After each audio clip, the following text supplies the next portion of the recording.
In the jungles of Belize, a repulsive gnome punishes those who do not respect the forest. Belizeans are very scared of him. Maybe they even think it's devil's work. If you believe in something strong enough, then you can bring it out.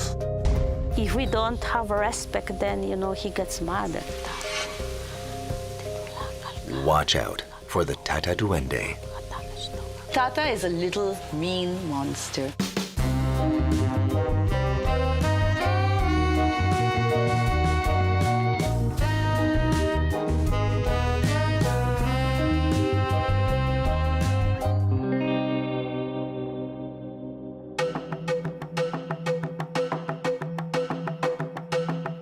Belize, a splendid, small Central American nation located south of Mexico. It's especially popular for its 250 kilometers or 155 miles of beaches overlooking the Caribbean Sea. But Belize, and in particular the Cayo region, has a rich Mayan heritage. More than half of the country is covered by tropical forests protected by the government. But in these lush forests lurks a monster that has fascinated and terrorized Belize for centuries.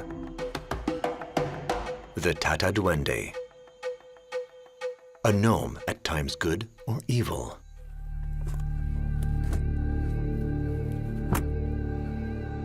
Grissy G and Dismas grew up here.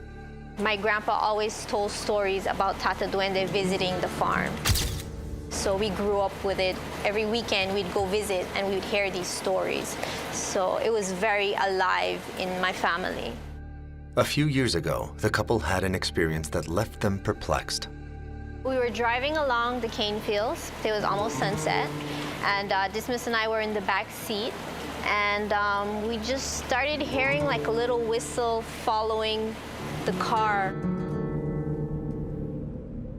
We could say like we were going maybe 45 miles an hour, and this whistle seemed to be following the truck. But not following like from behind and just tailing us. Just going with us. It sounds like it's on the wind, is a way to explain it. And it wasn't like a bird whistle, it's just a strange little hollow whistle. But the thing that was strange about it is that Grissy G's dad and one of his friends were in the front seat of the car, and they did not hear the whistle.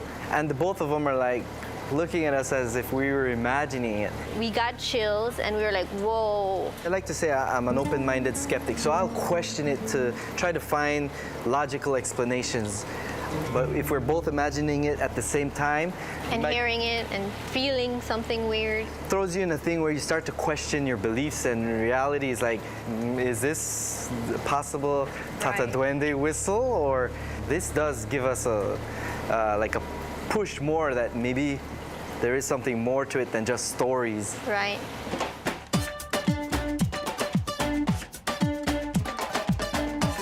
The million tourists who visit Belize each year have no idea that the country's jungle hides such mysteries. And Belize has one of the most diverse ecosystems in Central America, argues René Villanueva, a journalist and owner of one of the most popular radio and television stations in the country. Of course I love Belize. And Belize is the most beautiful country in the world. The beauty about Belize is that it's 8,867 square miles.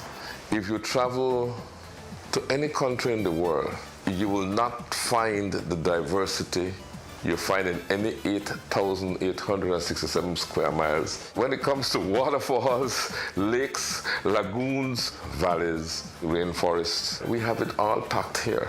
The only thing we cannot give you is some snow. And like its landscapes, Belize's population is a mosaic of variety. Besides, Belize is one of the only non-Spanish-speaking countries in Latin America. Belize City was really founded in the 1600s. Well, the Europeans, who were the original pirates, brought across slaves from Africa through Jamaica to work in the mahogany camps. The tropical forests of Belize have long been harvested for mahogany and chicle, a time when tales of monsters were very popular. Oh, the myths and legends are numerous. We still talk about Tata Duende. A lot of people, some people use it to frighten their kids. They say, Tata Duende, I come for you. Because as a child growing up, I can remember hearing all these stories being told. And you actually are afraid. Rosita Arvigo left her native Chicago to settle in the Cayo region and study medicine in the jungle with Mayan healers. She has since devoted her life to the protection of the forest. Her encounter with the Tata Duende was a supernatural event that changed her life. I'm Rosita Arvigo.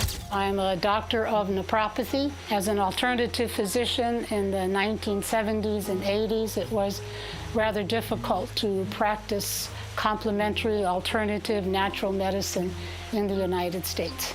I spent 13 years as apprentice to Maya shaman Don Eligio Panti from San Antonio in Belize. The duendes, he explained, are the earth spirits. They're assistants to the 9 Maya spirits, and they come to announce the beginning of a dream vision and the presence of the Maya spirits. So I encountered them dozens of times before a dream would begin. So this one night, I was aware of a little body behind me. I looked down and I saw 2 little hands here and 2 little feet here. So I turned around and tried to look into this little creature's face, and it went right back at me and had this little round face that was all kind of hairy. The feet were on backward, and the hand had only fingers, no thumbs.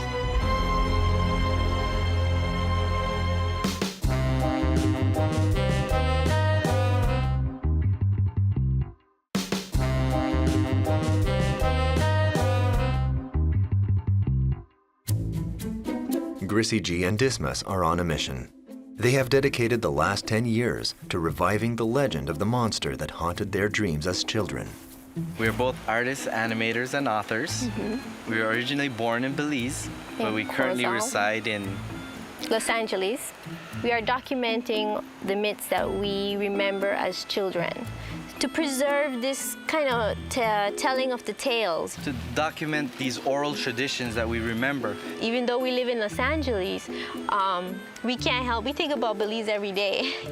So the book is kind of like our way of basically giving back to the kids to kind of revive this excitement and energy and love for these kind of things that we loved as kids, you know? The duo created paintings and an animated film about the Tata Duende. They also wrote a book about the monster, The Legends of Belize. Most Belizean, you ask them about Tata Duende, they'll have a story. So Right. it's like, it's part of us, it's ingrained. So the importance of it is connected to all that we feel that is Belizean. The Tata Duende hides in the jungle, keeping discreet. But unlike other monster legends where descriptions vary wildly, here in Belize, everyone has a clear picture of the Tata Duende's appearance. Most people say that Tata Duende is a little man that lives in the jungle. They're 1 to 2 feet tall, He usually has a beard and a hat. and they have 4 fingers with no thumbs. So the children, whenever they go into the forest, they hide their thumbs because they believe the duende is looking to take somebody's thumb. There is the idea that he is a spirit as well. So it's not necessarily a solid entity. Usually his feet are on backward. So if you see a footprint with 3 toes walking, it's actually the duende going in the opposite direction because his feet are on backwards. In Belize, the Tata Duende is widely feared. In the countryside, many even refuse to talk about it. An obstacle that Grissy G and Dismas had to overcome during their 10 years of research.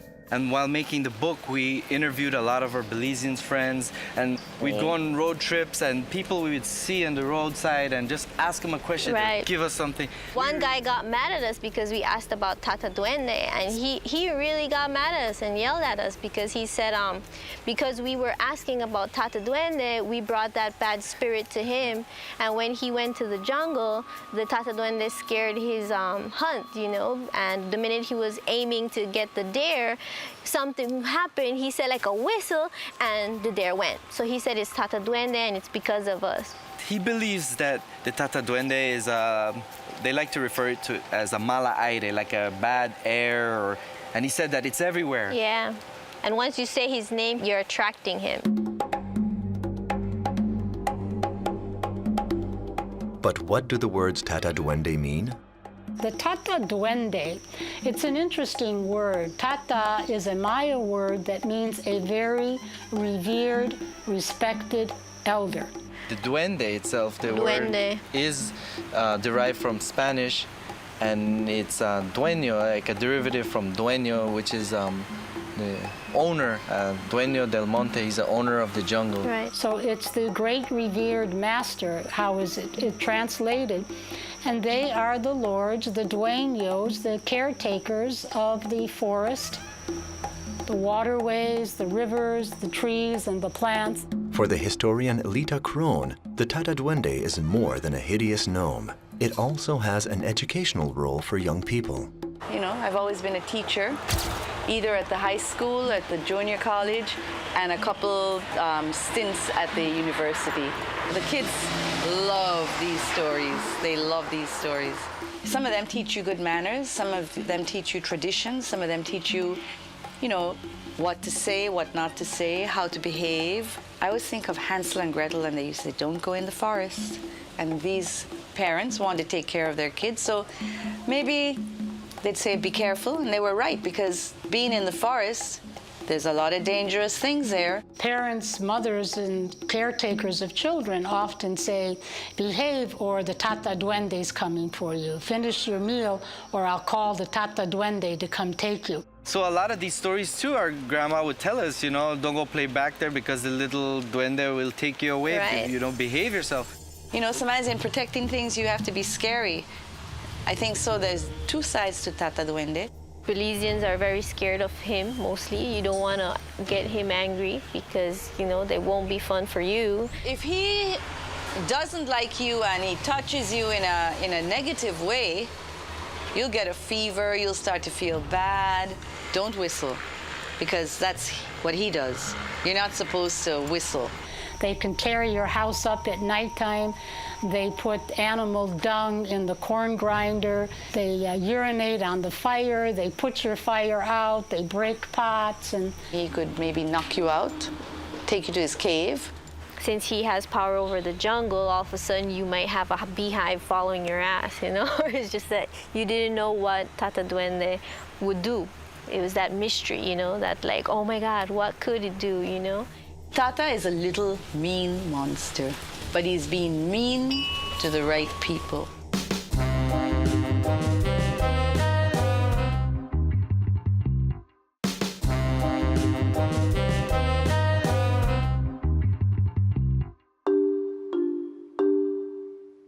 The Tata Duende calls the Cayo region home. It's located in the western part of the country, 1 hour from the capital of Belize City. San Ignacio, the district capital, is a quiet town of just 10,000 inhabitants, mostly farmers. This is the market. This is where we get a lot of our healthy, fresh vegetables and produce that keeps us nice and young looking, you know what I mean? Javier Molina works as a tour guide. He's particularly proud of his hometown. What makes San Ignacio different from the other cities is the setting, the natural setting that it's in. This area is very mountainous, a lot of hills by the rivers, the two rivers that come and meet here in San Ignacio and create one of our bigger rivers, the Belize River, the lush jungle that's all around, the greenery. The spirit of Belize is very low-key, laid back, relaxed. You feel like time just is at a different pace here than other places. Very mixed culture, diverse culture. You'll find Hispanics here. You'll find Garifuna people here, as well as the Creoles. I can definitely still find Mayan roots all over Belize. All of these people come to this jewel that we have here, and they share. They become a part of us, and they create their own little culture, unique culture that is a combination of all these cultures that we know as Belize now. And I love this place. It's just so amazing here. The Mayan presence in the region dates back several millennia. And unlike other similar sites in Latin America, the Mayan ruins of Belize are hidden in the jungle, far from the crowds of tourists. Almost all of Belize was occupied by the Mayans. There were about 1 million Mayans living in this area known as Belize. And many of their temples still remain. These temples date back over 3,000 years. The indigenous people, the first inhabitants of Belize were the Maya, as far as we know.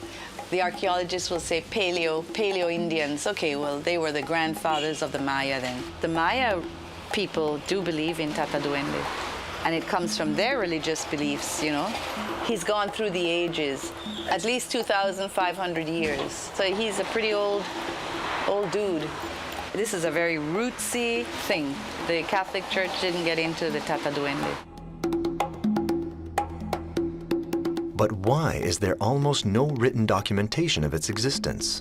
Because the Spaniards came to this world in the 16th century, and before that, all evidence was burned by the Spanish friars, right? All their 100,000 books were burned by Bishop Landa, so there may have been records, but they were all destroyed. But as far as any written documentation or eyewitnesses, it doesn't seem to go back beyond the 16th century.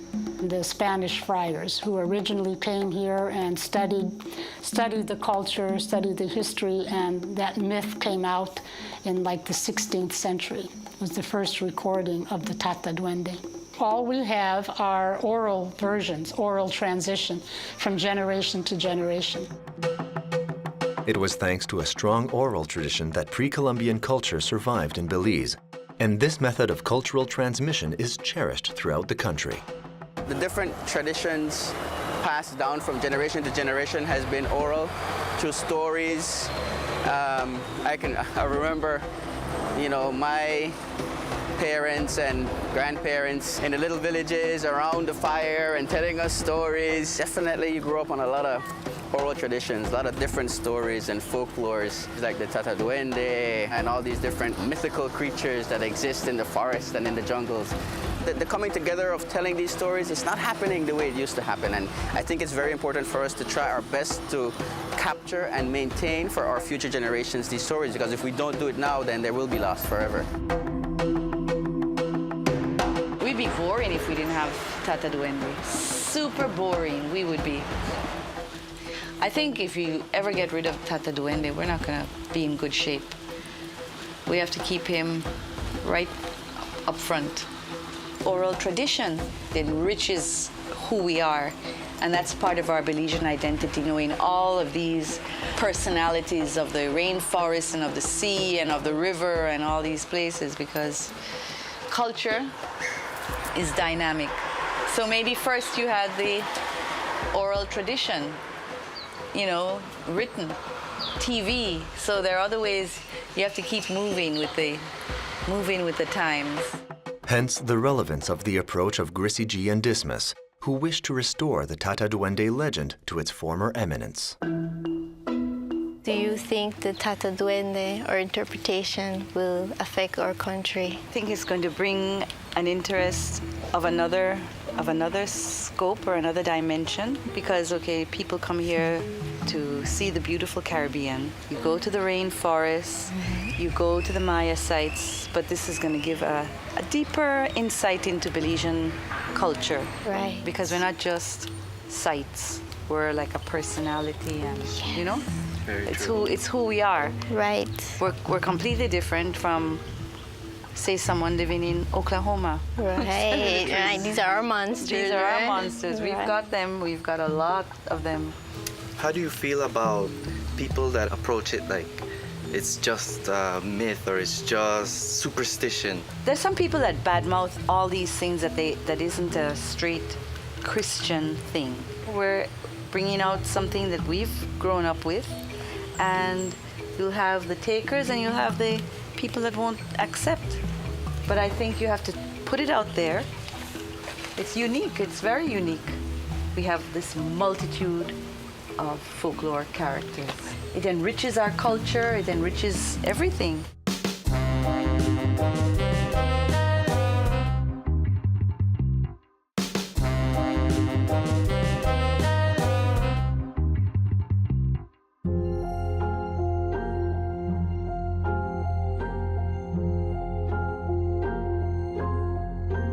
Grissy G and Dismas continue their search for the mysterious Tata Duende.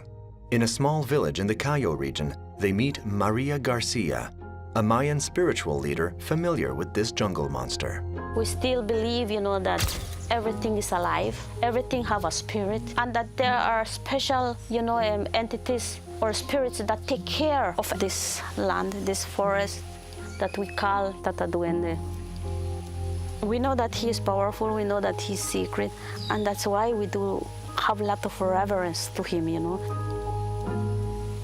If we don't have respect, then, he gets mad. Of course, right. It's not that he's bad, it's because he have a mission, he wants to let know his feelings. For Maria Garcia, the Tata Duende is no mere legend. It's a flesh and blood monster. My father used to tell us that. He says, it exists. And then when the religion came in, it's like kind of block it up, And then people say, those are stories, those are legends, that's not real. But he leaves signs that you can see that he's there. Believe me or not, recently, people from my village have been seeing it. Most of the, legends or the stories or the beliefs are spiritual. The only trace that you can see is when they play with your horse, when they trim the hair of your horse, then you see that it is physical, that he's there, but he is spirit. It's during the night that the Tata Duende makes its appearance, which often includes braiding the manes of horses. We are farmers, and the horses are the ones that help us in the field. Like 12 o'clock in the nighttime, you can hear the horse run. Run, run, run. And then my mom says, it's the duende riding. And after they finish riding, you can hear the horse blow their nose. And so, like early in the morning, you get up and you come watch on your horse, their hair is trimmed. But they say that they trim the hair because that's where they put their foot. You can come and see how he trims it. Wow, so this would be like his little, Yeah, his, what do you call it, stirrups? His stirrups? Mm-hmm. Yeah, he puts his foot like this, and they just ride. Rosita Arvigo also lives in the Cayo region, and like Maria, she has encountered the Tata Duende. We once did a driveway. The work was started when I wasn't home. My son was here, and he cut down 3 trees, and every machine that he used broke 3 times over 3 days. And when I came home, I said, well, of course that's what's happening, because you haven't given an offering or asked permission to the duendes of this forest. That's just one example. You could hear thousands of stories exactly like that. Many things happen, especially accidents, when you're clearing the forest. If you don't ask permission and leave a small offering to the lords of the forest, who are the duendes. And that's why we always, do ceremonies for all the spiritual entities that we have. We just cannot go up there and take, because the banana tree already gave, I will say, oh, that's mine. No. Because if we do things the way it is, by offering, by being humble to them, then he helps us protect our fields. But when we don't do things the way it is, then he gets mad. We have a dry season, we have floodings, we have insects coming to eat our fields. If we receive, we have to offer.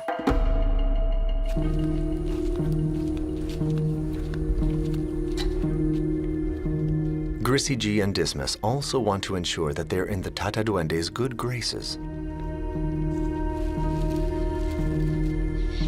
Like 9 different incenses. Wow. And that's to cleanse. When we offer and we cleanse, then we purify ourselves. This is the copal. That's the copal. Oh. But it's like a wax? It's a sap.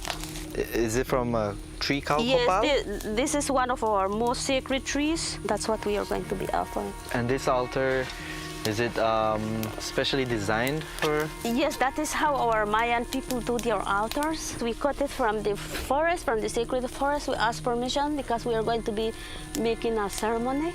And so we cut them and we, put the altar so that we can put all what we are going to be offering. And then we are offering a lot of incenses so that he can feel, like rejoiced. He is an artist. He loves music, so he likes to play. So we have to offer him, a guitar. And then cigar, he likes to smoke cigars. I've heard that. so it's tobacco. Okay. Tobacco. And then sweets, because they like sweet things. And then we have a special porridge that we do for them, which is sacred corn, and you put it to boil without anything. Then you're going to grind it, and that's especially for them. And these are wine. When you make your offerings, you have your, I would say, internal prayers that you make? Yeah, we do have our prayers. Well, it's passed down from generation after generation. We have to smudge everything too so that they can know that it's for them.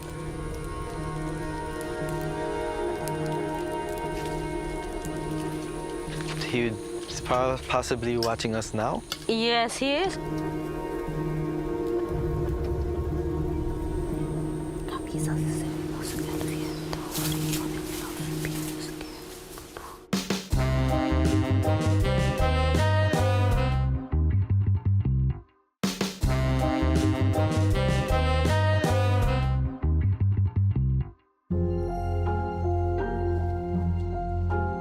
Grisiji and Dismas pursue their offering to woo the Tata Duende.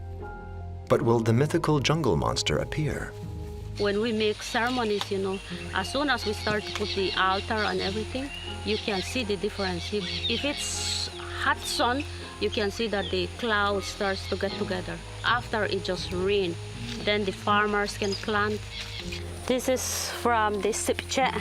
This is a very secret plant, and so whatever negative that we have, they get it.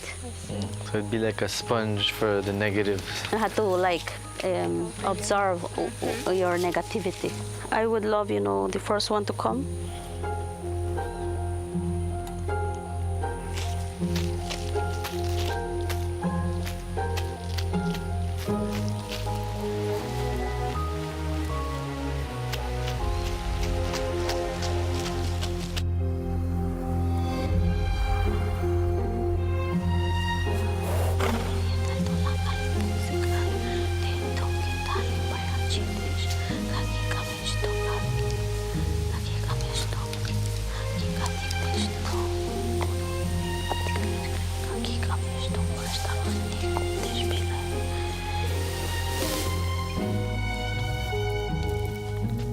Now we are going to leave this here, and in 3 days we are going to bury everything, because what we offer is for them, not for us. Did you notice, Miss Garcia, how the breeze just started blowing and the rain, and the rain too started to drizzle. Is that? That's good? Yes, it's good. That means that the elements are happy. The minute I started. The minute it started, the wind just kind of like blew in right through. The horse started walking around the tree. Kind of give you a little weird feeling, and then It just felt like there's a strong energy. very strange.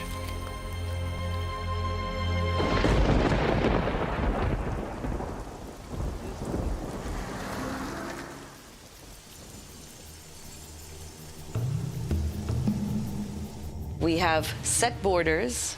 We're an independent nation. We have our flag. This is our political identity. But I think we also have a cultural identity. Culture in Belize, and culture in Belize is multicultural. We're having things come from Africa, things come from the Maya, things come from the mixture, the mestizo culture, But the Maya have ingrained a lot of beliefs in our whole system. I don't think you're going to find Tata Duende in a city. We have had a lot of rural areas for a very long time. I think he's more on the outskirts.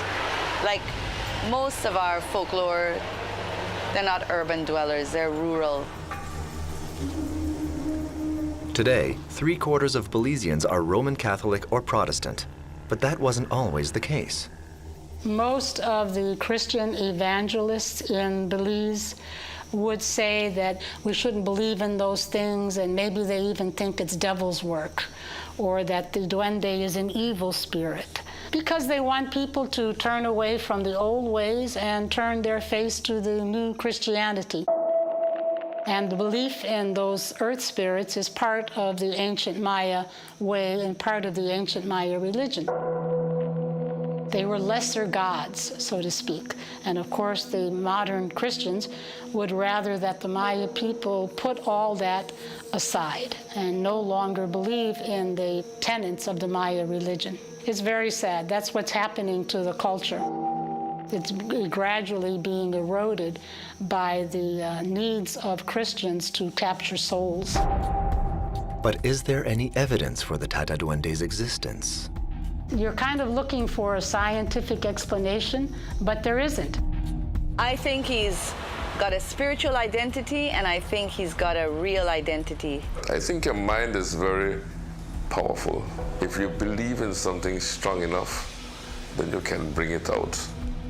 It is faith in the unseen, belief in legends, belief in myths. But I see the Tata Duende as much more than a myth because just too many people have had encounters. I personally haven't met him, but I have seen him. The stories in my family about the Duende were that my grandfather was taken when he was young.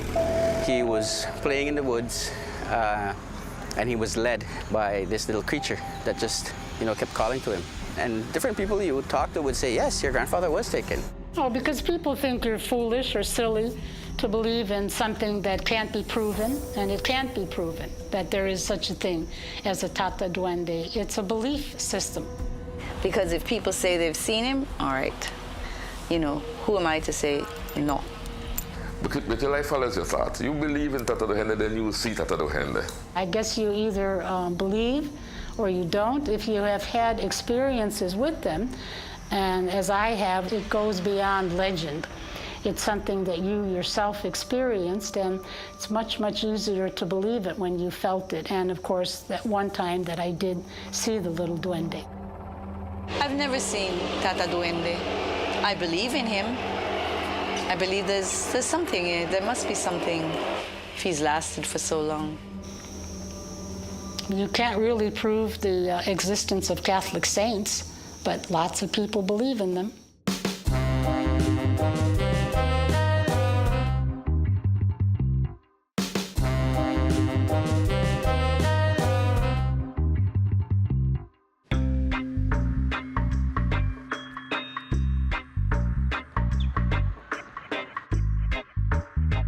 Whether myth or monster, the Tata Duende must be reintegrated in the culture of Belize, says Grissy G's best friend. But they've been working on this for a long time, and I think it's such a powerful thing to bring back folklore. A lot of young people today either have never heard of him or in a very vague way, and it's so important to bring that back. Not because you need to believe, but because it's dogma, it's story. It's all about who we are and where we come from and our ancestry, and those things should never be lost. That's a part of our identity. So I think there's a lot of positive things to Tata Duende. He is anti-destruction of our natural treasure. So, sometimes children learn through fear, or, don't do this because there's a consequence, and that's what Tata Duende is about. He's a protector, and everybody needs a protector.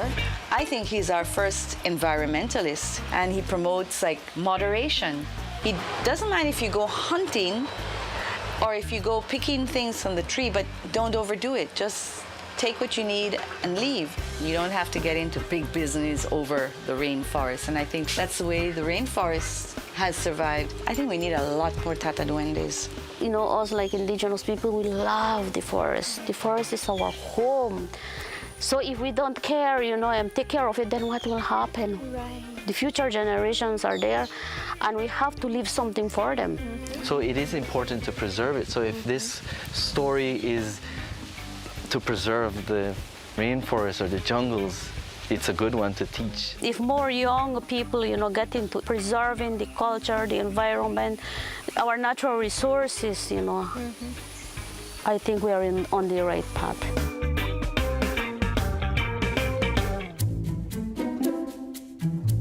Armed with their book and excerpts from their animated film about the Tata Duende, the tandem tours schools, introducing children to this mythical monster. So we are going to stir up some stories and excitement from the kids tonight with Tata Duende. Hi, guys. Now we're here today to share with you what we do. We are artists and animators, and we have documented our myths from Belize because we think they are part of our culture that makes this country so unique. And we'll be talking about Tata Duende. So, no familiar with the Tata Duende? Good stories or scary stories? Scary. Okay, good. Okay, cool. Like we said, some people afraid of it, some people aren't. Some people believe in it, and some people think it's a lone cartoon. Some people believe that Tata Duende is a spirit. Some people believe they are real, but they know how to hide very well, right? So that only when they choose to appear to you, right? But the truth is that there is something, because the story comes from somewhere. And the story comes from our ancient ancestors. Hit the lights. Start it off, all right? Let's go. Start with the presentation. This is a close-up of what we believe the Tata Duende may look like. We interview people. We talk to people in Corozal, in Belize City, all over, and it's just interesting how even though they're far away, they're like the characteristics of Tata Duende. They're like the same thing, and these beings are basically the guardians of nature, you know? We do have an animated short to show you about the Tata Duende. You guys ready? All right. All right. No exam. They are monsters of fairy tales and scary stories, but in Belize there are legends and folklore of terrifying creatures. Creatures so terrifying that accounts of them are passed down from the ancients, and these legends continue to be told. Tata Duende is a powerful spirit that protects the animals and jungles of Belize. Be extremely careful to not anger Tata Duende, for his wrath can be deadly.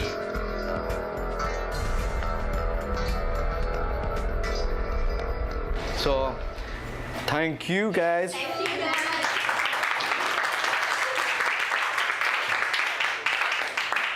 So when you go home, you talk to your grandparents or your uncle and just ask them, bring this culture back. We all have the power to do it.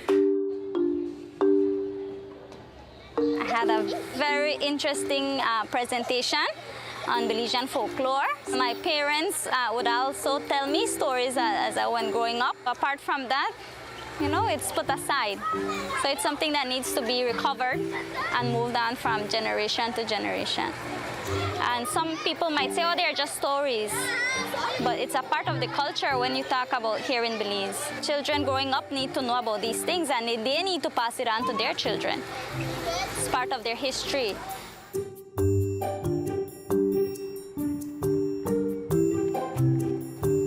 The next stop on their tour, a return to the capital for an appearance on the popular talk show, Belize Watch.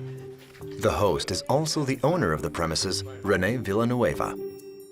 We started this organization 22 years ago in the ground flat of our home on Freetown Road with a transmitter between the toilet and the bathtub because that was the closest spot to the roof.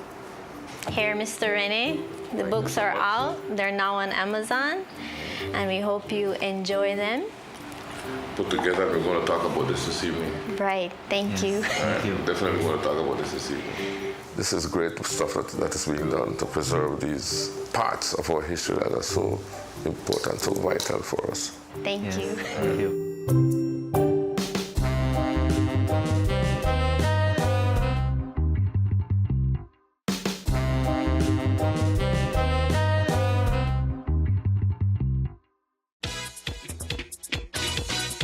Celebration time!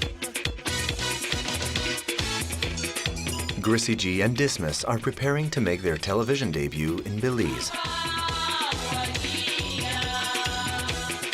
Good evening and welcome to another edition of Belize Watch. It's a pleasure, honor, and a privilege to be with you on a lovely Tuesday evening. And what a show we have for tonight. We have the great Dismas. Welcome, Grissy G. Yes, Welcome. Thank you. And it's good to see you guys again. Glad in our to be studio. here. And joining us this evening are some young folks and some average young folks, members of the Imperial Band. So we're going to make a mixture of music and folklore this evening. They have put together a book titled Legends of Belize. a series about mythical creatures that dwell in the jungles and waters of Belize. It took us 10 years to write the book. 10 years to put this together. Right, with all the artwork. And we also put a lot of research into the different characters because we really wanted to tie it with the culture and also how we reflect in the world. That the older folks, also older folks will know about Tata Duende. The younger folks are not too familiar with it. Have you all found that out as well? Yes, that's why we started pursuing the book and continuing the series and took it so seriously because we saw that a lot of people, because of technology, they weren't talking to the family anymore and grandparents, and these stories weren't being heard. I agree that because as a child I can remember the Tata Duende stories indeed. There's the good part of him and then the bad part of him, right? And mostly that basically how you behave and how he reacts to you. So if you're a bad person, they hurt the jungle, they pollute. You must behave yourself. You must behave. Right. And also, the thing we love about it is these stories that what make us as one culture. Of course. You know? And I want to thank you all and congratulate you on what you're doing, keeping our folklore alive, keeping these duendes alive. You guys will be playing some music for us this evening. All right, well, if we're ready, we beat out some music, man. Let's hope that Tata Duende is listening and, might show up.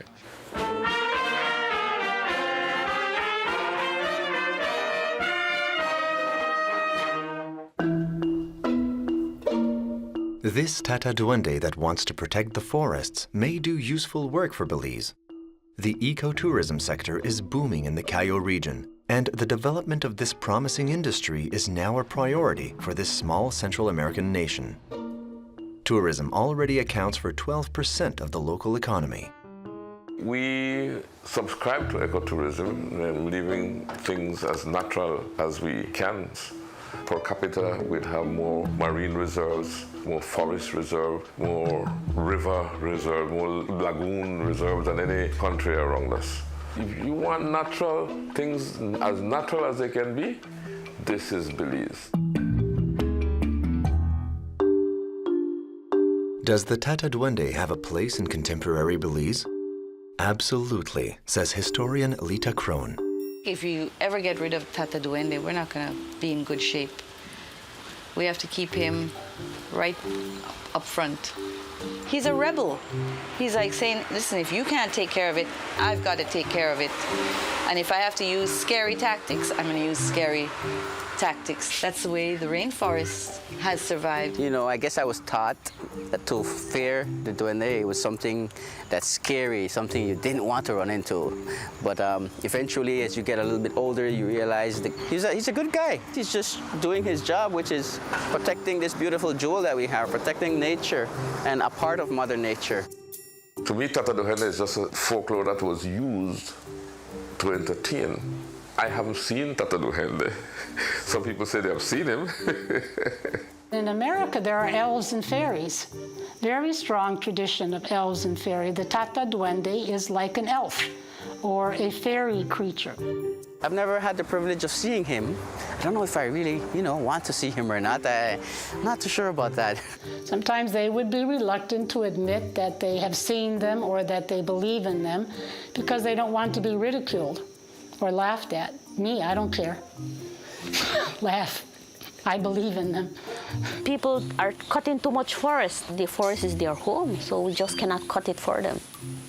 It's like somebody comes and put fire on my house, then I don't have no home. And that's the same thing with them. I don't think it does any harm to believe, nor does it do any harm not to believe, unless you're going to cut down a tree. As for Grissy G and Dismas, they intend to continue their quest to restore the Tata Duende's legacy in Belize.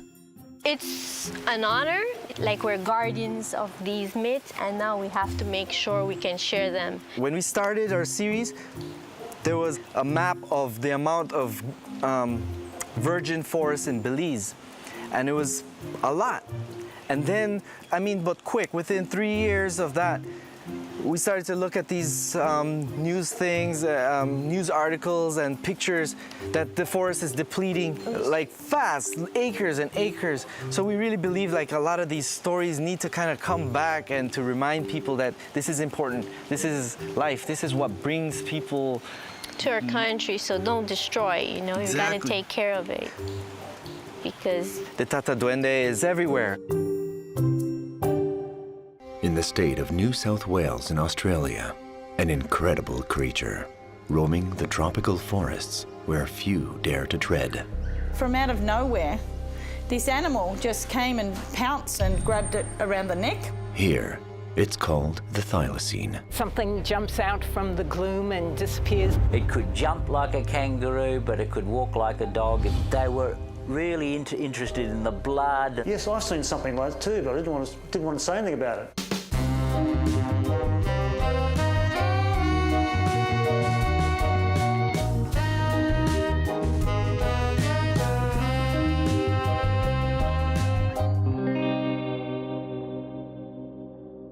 Byron Bay, Australia, a paradise for surfers and nature lovers. This popular seaside resort attracts over 1 million visitors each year. These tourists don't suspect that just a few meters from the beaches, a mysterious beast, a cross between a tiger, a dog, and a kangaroo, freely roams the rainforest. Residents believe that this is a thylacine, also known as the Tasmanian tiger, a creature thought to have disappeared from the Australian mainland over 4,000 years ago. Wendy Bethel organizes nocturnal guided tours in the jungles of Byron Bay. One night, she had the surprise of a lifetime. I take people out into the rainforest with the night vision goggles, and we go looking for animals. So we see lots of normal Australian little animals. We were looking at the paddymellons. There was maybe about 6 of them just grazing on this clearing, and then from out of nowhere, this animal just came and pounced on one of the paddymellons and grabbed it around the neck, and I just took me by surprise. So it was that stealthy, whatever it was, that even the paddymellons, who hear one twig break and they're out of there, it didn't hear it. I've been running tours out there for 7 years. I've been going out, you know, into the rainforest, you know, 3 or 4 times a week, and that's the only time I've seen something that I couldn't explain. And I identify animals all the time, and so I'm used to looking at something and working out what it is I'm seeing. Like, you're listening, you're looking, and you're identifying attributes of the animal. I was going through that process, and it didn't work. I was sitting there going, what was it? And then screamed, you know, let it go, and then it just ran off. I was thinking how cool it was that I'd saved the little paddymellon from being eaten by something. But then I started thinking about it, you know, what was it that I saw? And I still don't have an answer. Gary is one of the great people in this area knowing wildlife, and so I was talking to him about it. He suggested what I seen might have been a thylacine. Of the 317 animals that I'd received information on during the 17 years of my radio program, I'd also received reports on animals unknown to science. The cryptozoologist Gary Opit hosts a popular show on animal life on Australian Public Radio. He firmly believes in the existence of the thylacine. I also received phone calls from farmers and forestry workers, National Park rangers, and just local people who have seen animals that are believed to be extinct. One of the most remarkable animals of all is the thylacine, also known as the Tasmanian tiger. Bruce Pringle is a sculptor whose work is inspired by the thylacine. For him, Byron Bay is more than the home of the mysterious creature. It's a paradise, a place to be truly free. It's very precarious, little Byron Bay. It's this beautiful, sensitive, fragile beach and a little town. A lot of the people here are traveling through. Everybody's on holiday. Everybody's here expecting to have a good time. They're relaxed. So you walk down the street, there's a lot of people there in party mood. It's very pleasant. You know, it's just, it's a fantastic beach. Every time you go up to the lighthouse, there's an osprey, an eagle, you know, or a turtle in the water down there, or dolphins out there, or whales out there. And a lot of people come here looking for a bit of spiritual something, you know, because it's that kind of feeling here. There's something here that lets you open up a little bit. It's a great place. You just see people doing all sorts of crazy things here. You see, there's a guy that walks around Byron with a llama, like walking it like a dog, you know. It is an interesting place. The actual town of Byron Bay itself really only has 5,000 residents who live here. But we have 1.5 million tourists a year. We've been doing this publication since '84, our little Byron, we call it Byron Guy, which is stories about the spirit and feeling of Byron, you know? And what I think keeps us going after 31 years is we still haven't sort of nailed it because it's so diverse. And we say, oh, well, it's a place for retirees, it's a place for young people. Is it surfers? I mean, people come from all over the world to surf here, which was sort of the first thing that happened here was the surfers. People come because they can be themselves, and people change their lives. They come here, fall in love with the place. Literally, it's just every story that you hear, someone arrives from Adelaide and just decides to stay. Somehow it gets under your skin, and people feel free to change their name, change their occupation, and be who they want to be. And this place allows that. So look in the back of our local free weekly independent paper called The Echo, and you will find every kind of alternative healing medicine you want to ever think about. Acupuncture, Chinese herbal therapy. But local newspapers aren't only interested in alternative lifestyles. Here, the thylacine, nicknamed the Tasmanian tiger, regularly makes headlines. Strange sights in the Australian bush, tiger outside their tent.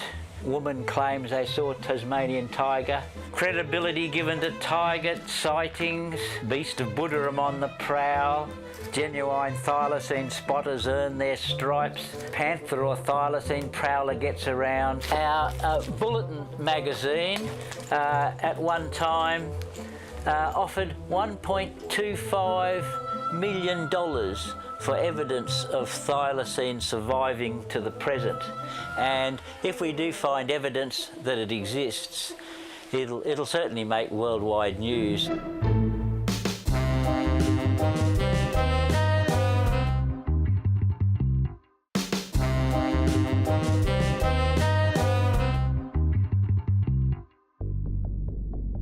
Gary Chigwedden is editor of the Byron Shire News. A skeptic at heart, he has nevertheless covered several stories related to the thylacine. Well, some years ago, I was listening to the local ABC radio, and Gary Opert is a wildlife man who had a regular spot at that time on the radio, spoke about a man from Mullumbimby who said he saw a thylacine or a Tasmanian tiger.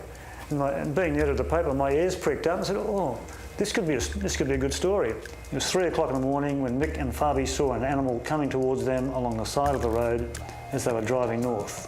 It was not a dingo or a dog of any kind. Its ears were well rounded and it was a lion gold colour. The tail was amazing, it was so long. As the car slowed down, Mick, who was sitting in the passenger seat, said he was less than 2 metres from the animal before it disappeared into the bush. And since that sighting, he said, he had spoken to at least 10 other local people who had made similar sightings stretching back a number of years. He was pretty sure he saw something that wasn't a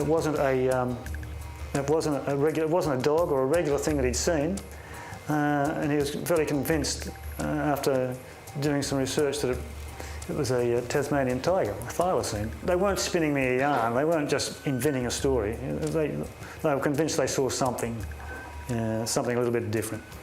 So I spoke to Gary Opert, who told me afterwards that there'd been a fair number of sightings in that area of a particular animal that looked like a thylacine. And of course, when I ran the story in the Byron News, it prompted other people to call me or contact me to say, oh, yes, I've seen something like that too, but I didn't want to say anything about it. That is what a Tasmanian tiger or thylacine looks like. How could a creature thought to be extinct for thousands of years resurface on the Australian continent? The only surviving thylacines were found on the island of Tasmania, south of Australia. They were known as aggressive predators before the islanders hunted them to extinction. The species was officially declared extinct in 1936.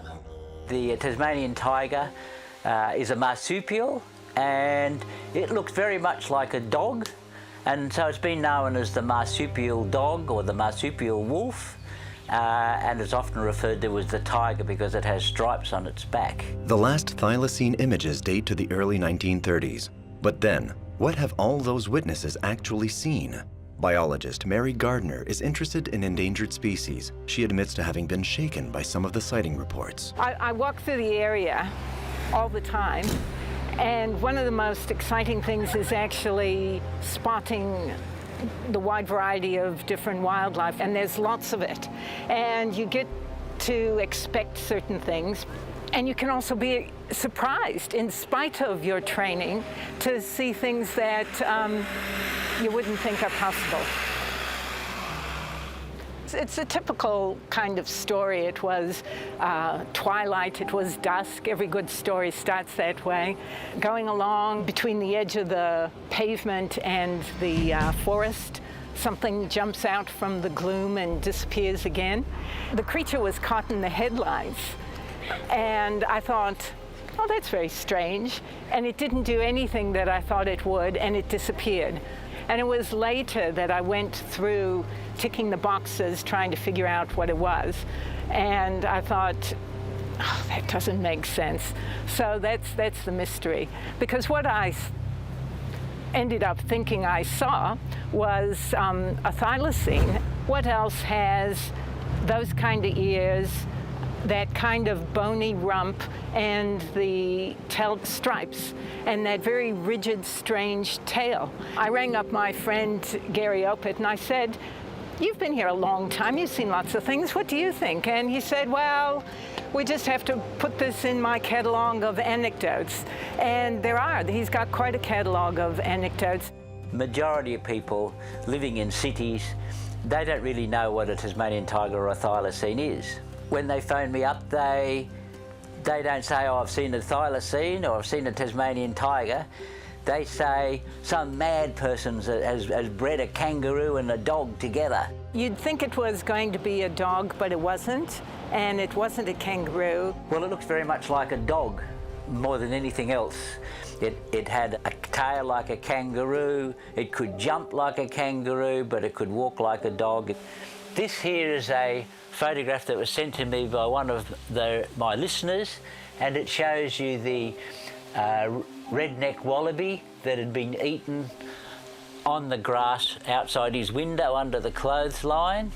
They hadn't heard anything, and it had made an incision down the belly, and it had bitten out the stomach and taken it and placed it a little further away, and then it had eaten the intestines and all of the organs, the lungs and heart and kidneys and liver, and didn't touch any meat on the body at all. It was typical of the way that the thylacine is said to have hunted. They were really interested in the blood and the real high protein food, the organs, the heart and the liver and the kidneys. That's very good evidence that it may have been a thylacine. And many residents of Byron Bay share Gary Opit's views. I think it could still be out there. There's a lot of space for them to be hiding, so it could be out there somewhere. Quite a few people spotted them, and then one guy said that was just my dog, but it wasn't. Like, his dog was a Labrador. Like, it's just a Byron thing. Like, we set up a camera trap, or several camera traps, just in the hope that we might be able to photograph one of these animals that had been reported to us. And this is the only photograph that anyone's ever been able to take of the thylacine or a thylacine-like animal.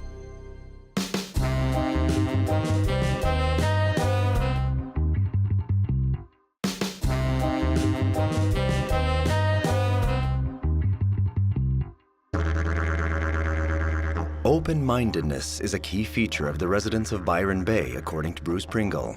Australians have nicknamed this area of New South Wales the Rainbow Region because of the many hippies who have taken up residence there. No wonder they believe in this mysterious creature. People are here because they want to be here. You know, there's not a lot of jobs here or anything, so if you want to live here, you've got to try really hard. You know, there's problems. You know, you've got to find employment and stuff like that. So the people that are here have worked something out. You know, and they're independent-minded people. Michelle Dawson is an artist who embodies the free spirit of the region. This mythical creature fascinates her. I do have a bit of a thing for monsters or mythical beings, so a great love of sort of myths, legends and fairy tales kind of imbues a lot of the work. And animals that I'm really drawn to improbable looking creatures, so things that look proportionally wrong or like they shouldn't really exist. Australia's got a strange thing of sightings of creatures in their outback. There's a certain magic. You feel a certain magic about the possibility that you could be walking through the bush and experience that creature. I do think it's exceptionally beautiful. You know, the head and the ears and the eyes and then those stripes and this idea that there was this creature that sort of looked like a wolfish dog with tiger stripes that was a marsupial with a backwards facing pouch. Just seemed incredible.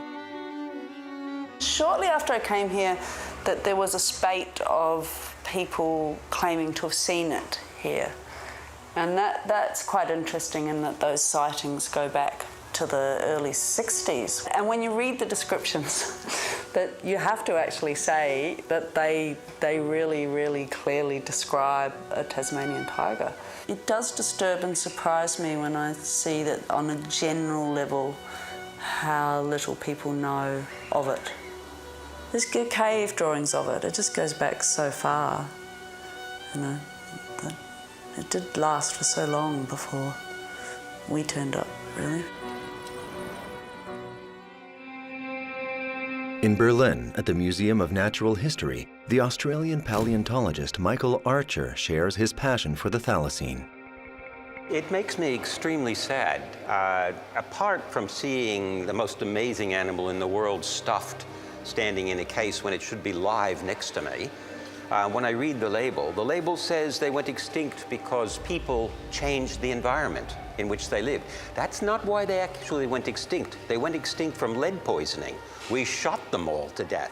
The last remnants of the tiger in this part of the world were down in Tasmania. And then when white settlement happened there was a bounty put on the Tasmanian tiger because they were eating the farmers' sheep, you know, and so the tiger had to go. So a lot of the thylacines were killed then, were shot off, and you know, you got money for shooting them. And also disease crept in, we think, and at some stage or other they reached that biological critical minimum where they just don't exist. So to cut a long story short, it's by the human hand that the thylacine is quite likely no longer here.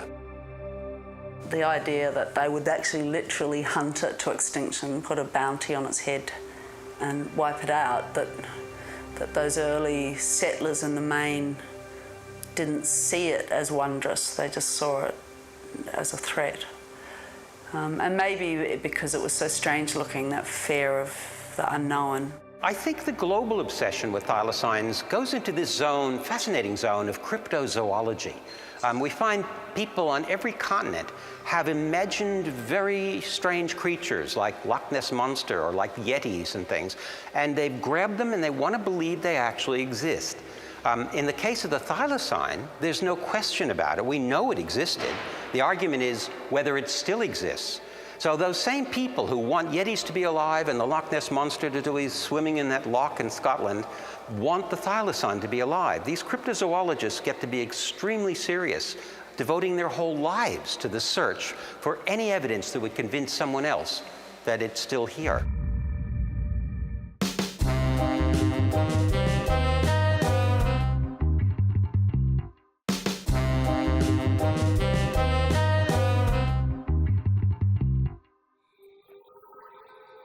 Despite the scientific consensus that the thylacine is extinct, the cryptozoologist Gary Opit hopes to someday prove beyond a doubt its existence.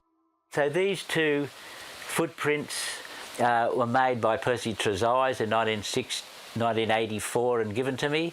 I've had them looked at by other thylacine researchers, and they thought they did indeed look like thylacine plaster cast footprints, but the problem with thylacines is they look very much like a dog, and the footprints resemble dogs as well. So once again, even having plaster casts of the prints doesn't really prove anything. And Gary Opit continues his research at all costs.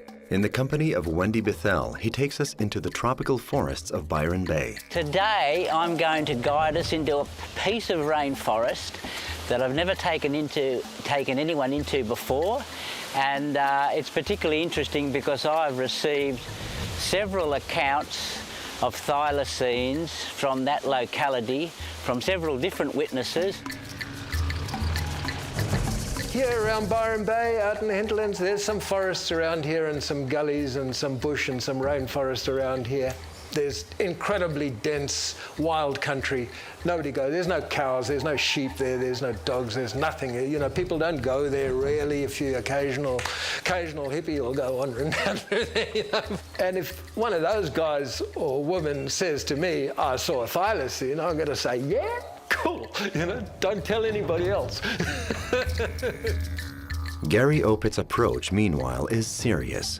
He makes regular trips to the densest parts of the forest. Where we're going, it's a patch of undisturbed coastal rainforest dominated by bungalow palms.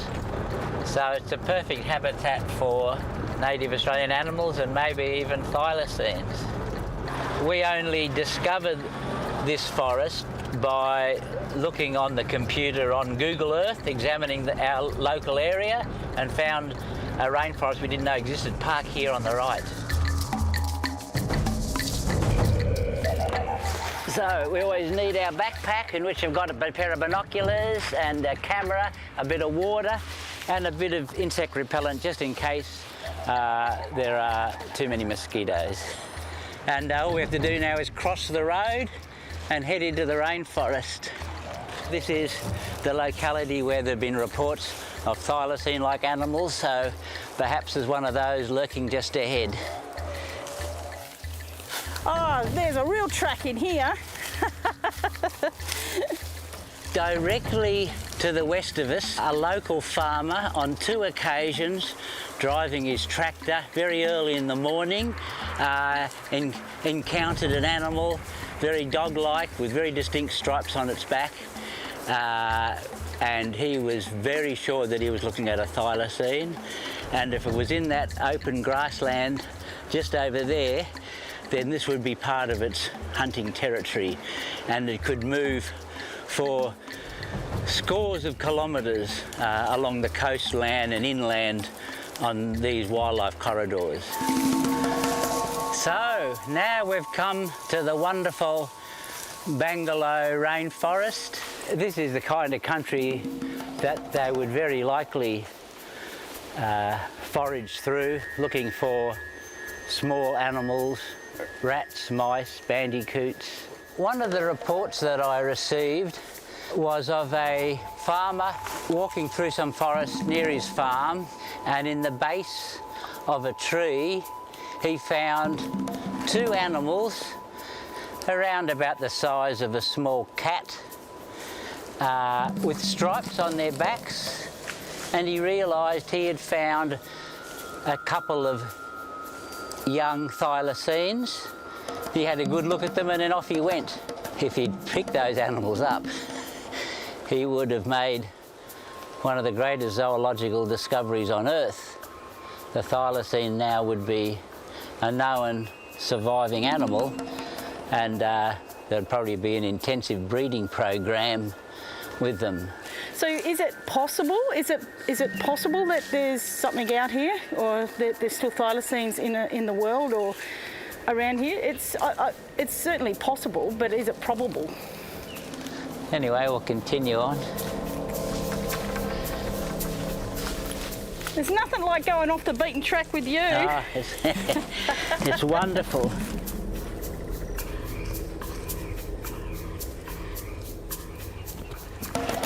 So from this side of the creek, we get a wonderful view of the rainforest.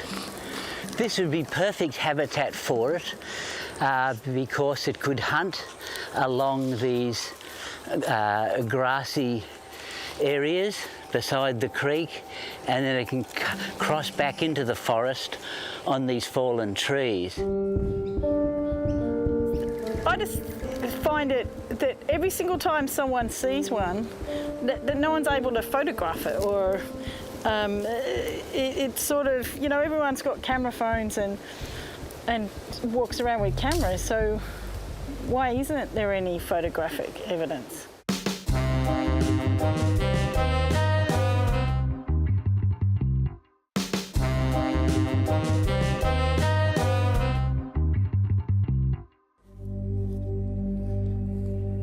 In the rainforest of Byron Bay, Gary Opit and Wendy Bethel continue their research in the hope of one day seeing a thylacine. Now, Wendy's deep in the forest. She doesn't know where we are. And so the Aboriginal people had a particular call they used to use to find one another, and Australians have used it ever since. And it goes like this.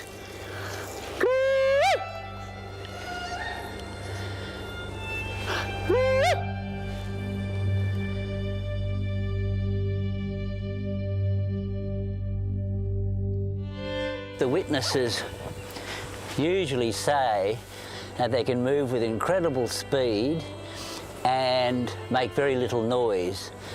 You can hear how much noise Wendy's making as she moves through the forest, and Wendy's used to walking through the bush, and that's one of the problems finding animals walking through a forest, is that the animals can generally hear you coming. Isn't that a magnificent strangling fig tree? The largest tree in the forest.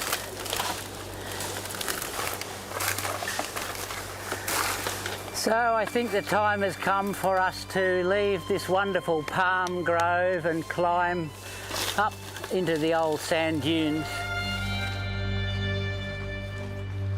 And a few short meters from this rainforest, the beach, completely deserted. This just gives you an idea of how fabulous this coastline is. As you can see, almost no sign of civilization, no tourist resorts. Very fortunate we have this magnificent ocean beach. According to Opit, human activity is so limited in this corner of Australia that it would not be surprising if a thylacine were hiding in the region. But today is not the day for him to make this incredible discovery. So now comes the most dangerous part. Crossing the road without getting run over. So this is a lace monnet or tree goanna. It's obviously the victim of a car strike. We didn't spot any thylacines or anything else, but it's very difficult to come across animals when you're walking through the bush like that. Hopefully one day we'll find a thylacine. I hope we do. Yeah. According to paleontologist Mike Archer, Gary Opit will never realize his dream of capturing the creature. Where's the hard evidence that it's still out there? Where is the squashed carcass on the road? Since 1930, with all of the vehicles in Tasmania killing everything else on a daily basis, why not one thylacine carcass? People say they see them everywhere. They see them on the mainland of Australia. I've had people tell me they see them in Texas and even in South America. But it's all based on sightings. And sightings are not testable evidence. It's not the same as a bone or a hair or even a piece of poo. What you can do is examine the structure of the sighting. And when you do that, it turns out that the way people see thylacines, the time of day, the number of people who see it, the length of time of the duration of the sighting, it's the same kind of data that we have for flying saucer reports. So it makes people extremely skeptical that sightings are a credible basis for claiming they still exist. And apart from the sightings, there is zero evidence, zero hard evidence that a thylacine survived in Tasmania after 1936 or on the mainland after 4,000 years ago. They're gone. I am very skeptical that they were so awesomely bright that they have made a collective decision since 1936 to never allow anybody to see them. They're just not there anymore. We have to get over it.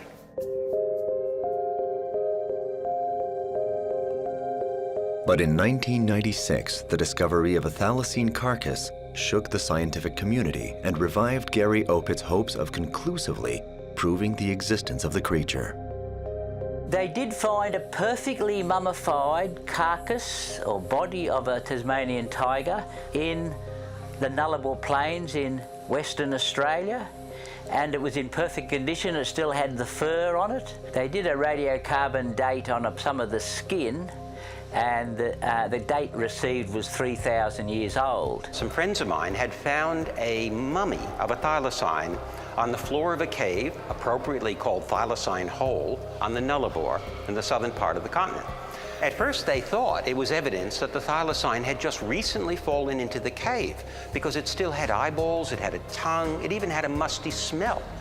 And they were ready to start to establish a reserve to protect the thylacine. It was such an exciting time. And then one paleontologist, Duncan Merrilees, said, hang on, before we jump to this conclusion, we should probably radiocarbon date the tissues, the dried skin. And they did, and it turned out to be over 4,000 years old. But then 10 years later, they found a dingo completely rotted away in the same caves, and then they began to believe that the cave floods every year. So it couldn't possibly be 3,000 years old because the dingo carcass could only be 10 years old, and it had rotted away to a greater extent than the thylacine carcass. So it's a controversy. I don't want to say that nobody has ever seen one. Our problem, for those of us who would love to know it is still out there, is that we need somebody to show us hard evidence.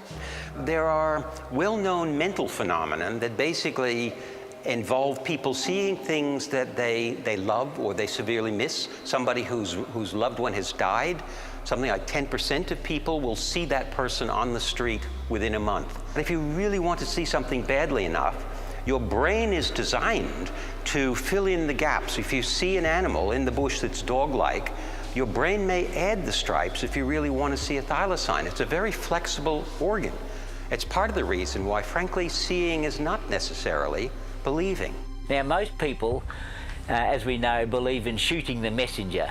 If you don't like the news, then you blame the person that's delivered it. So if someone says that they've seen something that you don't believe could be possible, then you'll refuse to believe it and accuse the person of fabricating the report. If you receive enough of these reports, you know that there's evidence coming in because the signal is continuing. You continually receive similar descriptions from people who have never met each other, who are not interested in the animal, but they are interested in identification of something that is peculiar, a creature that they didn't know exist. I would like to find evidence one way or the other as to whether they exist or not, but I cannot come up with a conclusive statement that it definitely exists or that it doesn't exist. All I can say is the anecdotal evidence shows that it exists because people continue to describe really detailed observations of the animal.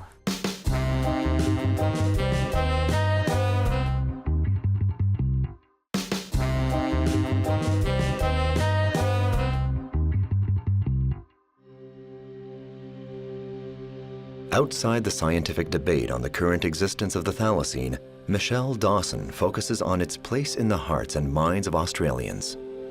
It just seems like a really miraculous being. marsupial, tiger-striped, dog-headed, backwards-facing pouch creature. You know, they were supposedly wiped out because they thought they were killing the sheep, but later research and science would show that they're an incredibly shy creature that lived mainly way up in the highlands and very rarely ventured down and lived off small rodents and things. So that this shy, strange, beautiful creature got sort of willfully wiped out seems just ineffably sad, really. And an idea that it might have survived would be beautiful. I think a lot of Australians would like to think that it was still there. It's not like they've been extinct for centuries, so there is still that, well, you know, if somebody took a pregnant mother away to the mainland, or if two of them hid away up in the highlands of Tassie, there's not that long ago that the last one was seen. It's still possible that it could still be here. The scientist Mike Archer nurses a highly controversial dream to one day revive the species through DNA cloning. In 1990, I saw a little tiny baby thylacine preserved in alcohol in a jar in the Australian Museum. I was very excited. I knew alcohol was a DNA preservative. I asked colleagues, was there any possibility? Did they think? These were geneticists. Could we try to get DNA out of that pickled pup and use it somewhere in the future to bring the thylacine back? They laughed. So when I became director in 1999, I thought, why don't we just give it a go? Nobody else thinks it's possible. Let's start. If we don't start, it will never happen. So I put a team together, and they went into this pickled pup, and they found DNA. We tested the DNA. It was unmistakably thylacine DNA. So we were convinced that we had recovered the whole genome of a thylacine from this specimen. And they checked the teeth and bones of specimens that were already in the museum collection, and they produced better quality DNA. We had, as far as we could see, everything you could need to try to put a thylacine back on the Earth again. So I guess at this point, if I asked the same geneticists now, do they still think it's ridiculous? Well, many of them have changed their mind. And in fact, many of them have joined teams all around the world to see if it's possible to bring extinct animals back. Projects are happening everywhere. The mammoth, the passenger pigeon, dodos. The thylacine is one of those projects. And at that point, we have a new tool for increasing the biodiversity on the planet by hopefully bringing back some of the most important iconic animals that in particular we, humans, have driven inappropriately into the night of extinction. For Bruce Pringle, the thylacine is strictly an artistic influence, but its extinction has also influenced his work. I did this little sculpture. It's from the Bible, from the New Testament. There's these three crosses where the Christ was crucified, and there were two thieves that were crucified along with him. And I did this little picture of these three crosses. This little steel thing is pretty rough, with a bunch of thylacines just down at the foot of the crosses. And my idea was that, you know, those two thieves were forgiven their sins, but the thylacines had no forgiveness. They weren't, there was no redemption for them. In fact, it even says in the Bible, if we're going to get hung up about God's word, that the last enemy that shall be destroyed is death. God's message to the people who were writing the Bible was, you humans created death, it's your job to undo it. So as far as I'm concerned, we have the holy sanction to try to do this work. If science could come up with that and clone a Tasmanian tiger, and obviously do another one so they could reproduce, it would be an absolute brilliant thing to happen to Australia. Who knows? Maybe they will one day. Maybe there'll be Tasmanian tigers running everywhere. It would be really brilliant, but the thing is so it'd be lovely to be able to release them down in the west of Tasmania again, if they're not there already. It'd be a bit of a problem if they are there already, and then it's like, hey, what are you doing here? No, I'm a test tube, I'm better than you. I got better stripes than you. There are those people who say this is not about cloning, it's what they, I think, cleverly call clowning. That we're wasting our time because they argue this still out there. We were playing God when we exterminated those species. I'd like to say we should be playing smart human to try to bring it back. Why not? Why not? If we can do this, let's do it. I don't think it can hurt. I think if there was ever a community that would really, really want to have a thylacine, it's probably us.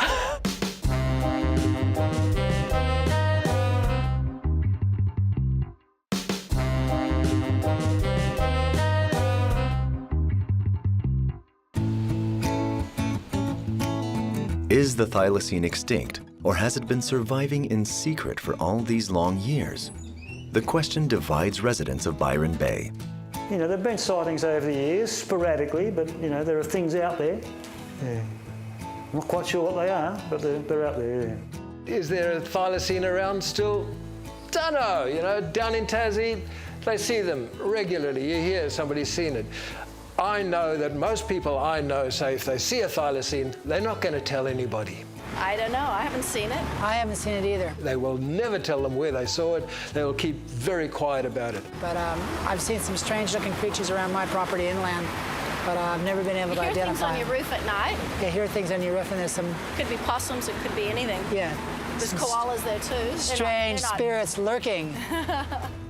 I think that the common belief would only pertain to those people who might have seen something. But I think everyone else might say, I think you partied a bit too hard last night. What were you drinking? What were you smoking? We know what they look like because there's those little bits of film still about of them, because they're not that long gone. So maybe they're here. I don't hope so. The artist Michelle Dawson admits to being torn by the question. I teach a bit. I do a bit of art teaching, and in one of the classes a couple of weeks ago, a young guy just really adamantly said that his friend had seen one, and I hadn't heard a sighting for quite a while. I think in my heart of hearts, I think it's extinct, but then when I read those accounts where people just talk about the shorter front legs and the stiff tail and the stripes and the strange gait, and that's such clear descriptions that you almost have to go, well, they're almost hard to discount. People in Asia are convinced there are Yetis, and people in Scotland are convinced there are Loch Ness monsters, and in North America there is Bigfoot. You can never prove that something doesn't exist. The only thing you can do is prove that it does exist. And if you haven't been able to do that, then you're in the zone of cryptozoology. And I hate to say it, that seems to be where the thylacine believers are actually operating. They believe it exists, and that belief trumps the lack of evidence. But for scientists, we need the evidence, and that unfortunately trumps the belief. We have to accept that the only credible evidence we have argues thylacines were gone by 4,000 years ago on mainland Australia, and then only survived in Tasmania until we came along. We've made bad mistakes. We're a little bit more careful now. It's good. It's good. We're learning. There's hope for us because we are smart. We're really clever. We're really clever. We're bright. It's a sexy image, the thylacine, in our minds. Because it's a wolf, it's a tiger, it's got stripes, it's a carnivore, and it's really, and it's iconic. It's a beautiful, beautiful animal. But, if it was a small little desert marsupial rat that had gone extinct, who cares? It's kind of, we live life so fast. They just go, and hundreds, thousands of things are going extinct every year on this planet. And we don't notice them because, hey, he's a little insect, what does that matter? Let alone, it might cure all our cancers one day, but hey, gone. We have to learn that what we do with this hand has consequences.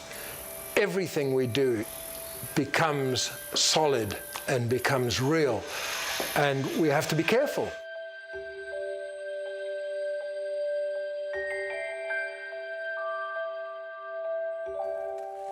And while there remain uncharted forests to trace, Gary Opit continues his quest. The mystery of the Tasmanian tiger continues to grow, and that's why we just keep an open mind and keep looking.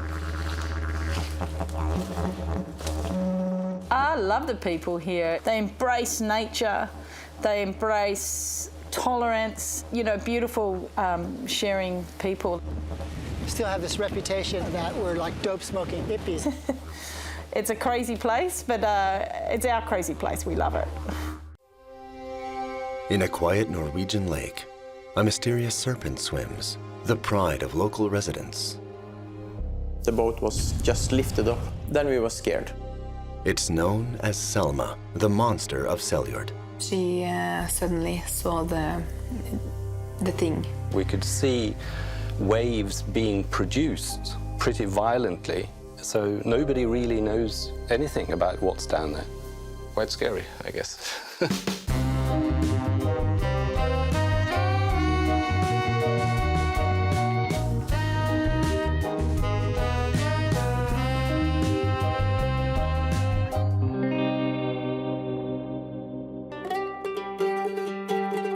Norway's Seljord is a peaceful village of 3,000 people resting on the banks of Seljord Lake.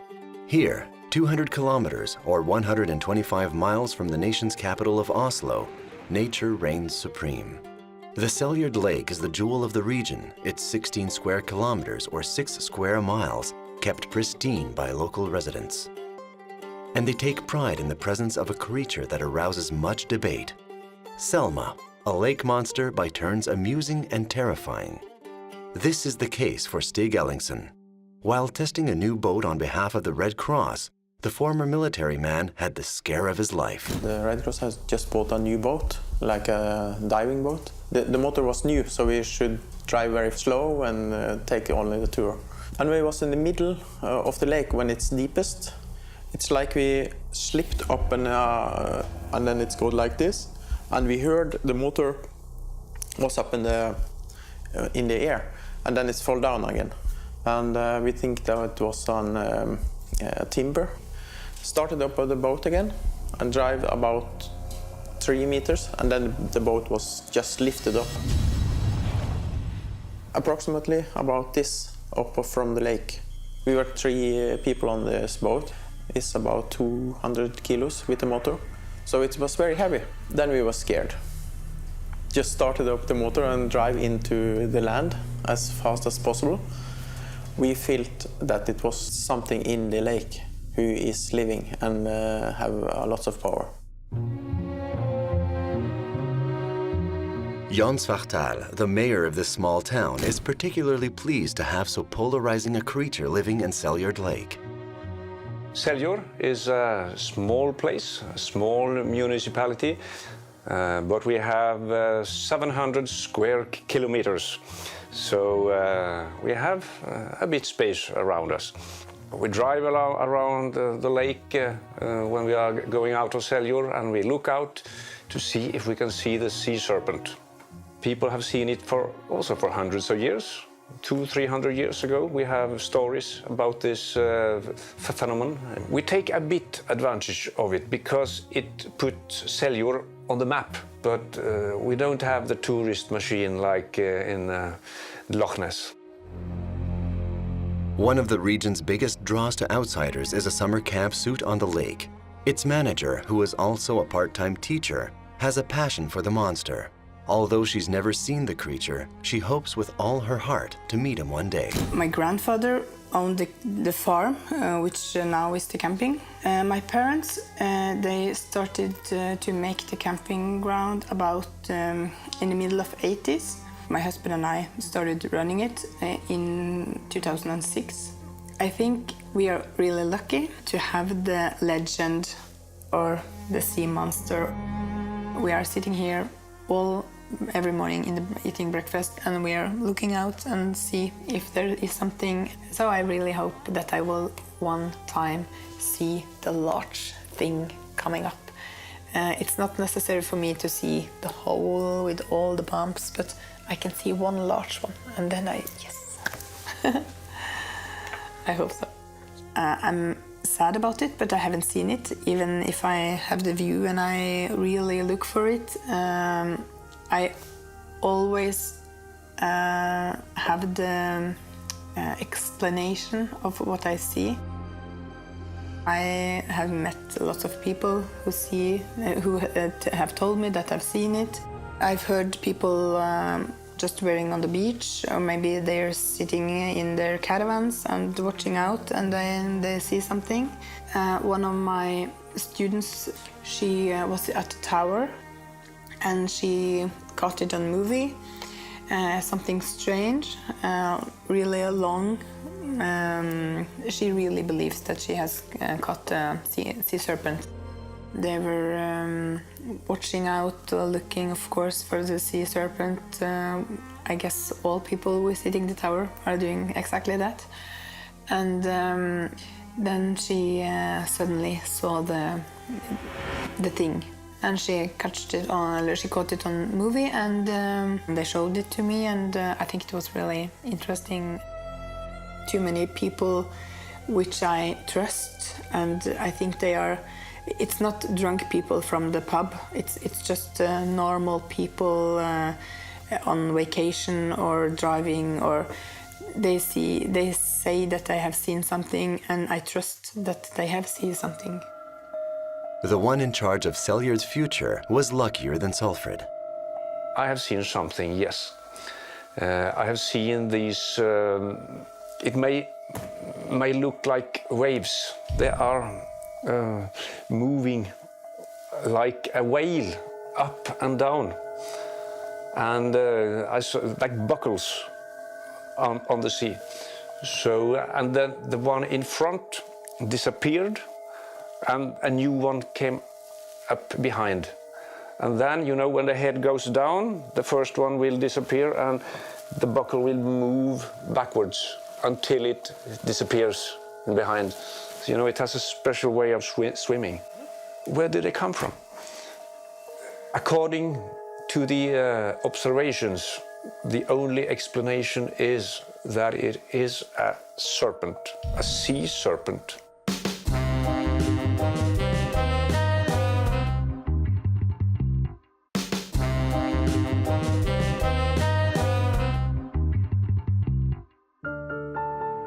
Over the centuries, there have been about 500 witnesses claiming to have seen the monster of Lake Sellyard.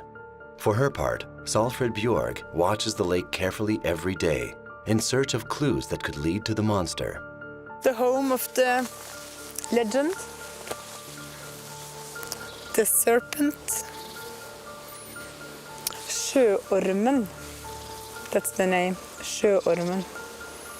That's what we call it. I'm looking for changings in the water, because now today it was really flat, so it's easy to see if something's changing. I'm looking for different kind of colors. I'm looking for especially waves. I'm looking for, it can be really flat, really quiet, and then something can suddenly comes up. The owner of this camping caravan, and they were sitting here, Per, and the neighbor over there. He saw something white swimming underwater, and then up again, and then straight ahead.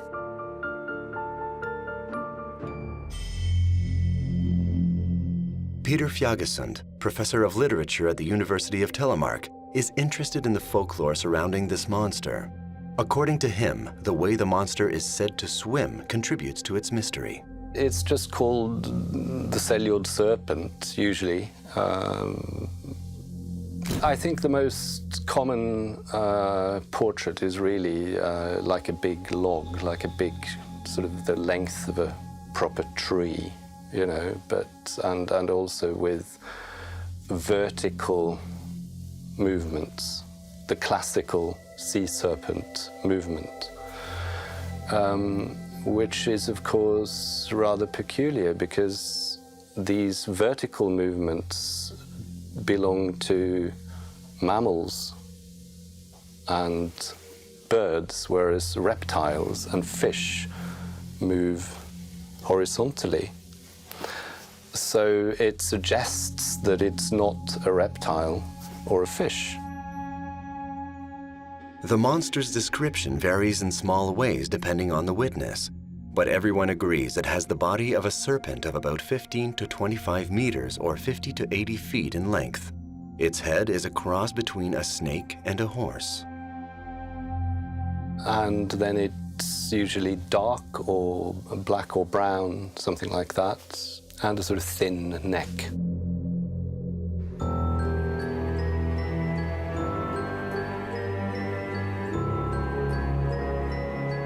I met people that claim to have seen it, yes, something big, then up to 50 meters, some claim. So there must be quite a view for those who have seen it. And very many people claim to have seen it. Not many say that they have seen the sea serpent, but they have seen something in the lake that is mystical. Some people claim to have seen the head as well, with big black eyes and looking like an elk, a moose, or a cow, or something like that, with the big black eyes. So, quite scary, I guess. It was scary when you grow up hearing about it. I haven't been looking for it, but I've written about people that claim to have seen it, so I've seen their photos. If they have photos, we look at it and print it in the paper, and then it's up to the readers to decide if it's the sea serpent or what it is. There must be something, since so many trustworthy people claim to have seen it. But in 2011, one particular sighting galvanized public opinion. We had one story, and at the front page 4 years ago, two people in a chopper flying over the lake. It was worth letting them tell their stories. This is the article of the people in the helicopter that claimed that this was the sea serpent. And they claimed it changed direction when the helicopter flew above it. So they described it as something big that moved a lot of water. It was something they hadn't seen during their 20 years working from the air.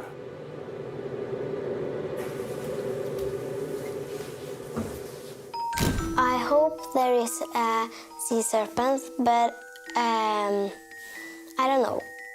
I looks out of the windows and sometimes down on the beach, and there is a tower down on the beach. There I can see. I think it's really long and big, and I think it's blue or green or gray, and it has a big mouth with big teeth. I have seen something twice, which is rather peculiar. It was with an American friend, actually. We were driving along the lake. This was in 1982. The lake was totally calm. And we drove along there and came out of a bend and suddenly saw something swimming about, say, 50 yards from the road, from the shore. And we stopped the car, I walked outside, and there were two big eels swimming side by side in horizontal S's. We thought we could see a sort of fin at the back of both of them. And then they just slowly disappeared. We agreed they would be 4 to 5 meters long, something like that. Definitely a lot bigger than an ordinary eel, which shouldn't be more than 1.50 meters at the very most. And we couldn't really see what it was, but we could see something was happening right there.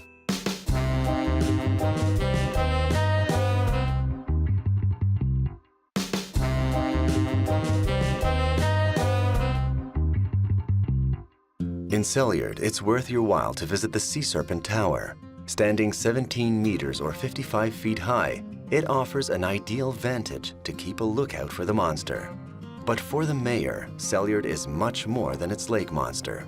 It is also a city rich in history and in perfect harmony with its natural surroundings. I'd like to show you Selliard.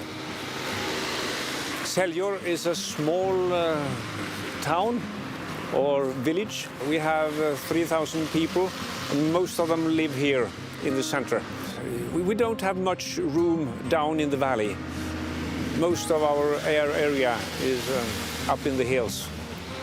I like to look up on the mountains, and I like to look down from the mountains, to look on the center here and to look out on the lake. Selliard is a small place, but it's central. It's central between the east and the west of Norway. And many people come to visit Selliard because of the fair that we have in autumn and the festivals in summer. Now behind me, there you can see a classical Norwegian architecture. It's from 1300 and something, so it's very old. It was built to keep food, because there were no refrigerators or anything, so they had to keep the food cool. And then you have these thick walls of logs who made it a bit cool inside. And you can see it is put on top of the rocks, so the mice would not get inside. So it's very valuable. We have to take very good care of it.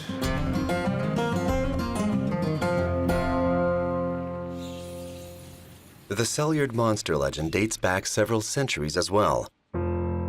In Norway, a country with a strong maritime tradition, sea monster legends are a part of their folklore. All we know is that the first reports about its possible existence go back to about 1750. So before then, we haven't really got any eyewitness reports or anything, but that's the first story. And that's actually a story about a man who was rowing 2 boats across the lake, very close to where I live actually, with one in tow.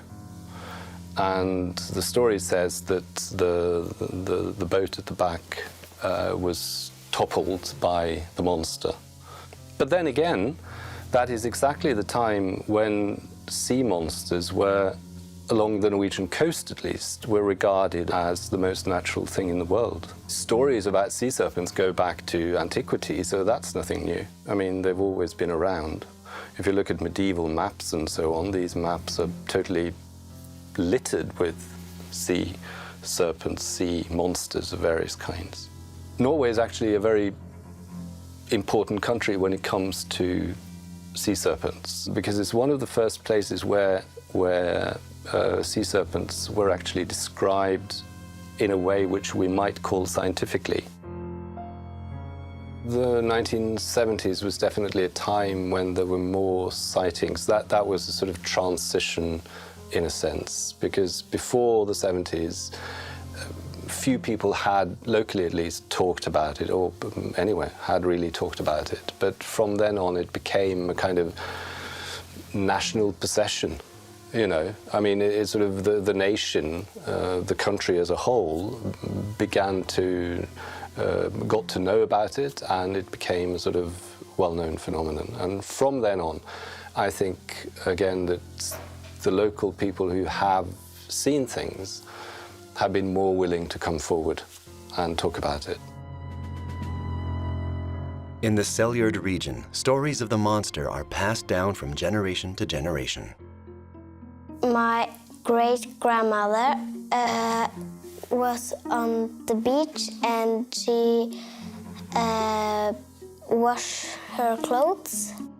And then the serpent came up, and of course she was angry. No, she was afraid, but also maybe more angry. She kicks it with her washboard. And it was separated into two parts. Many people see the head.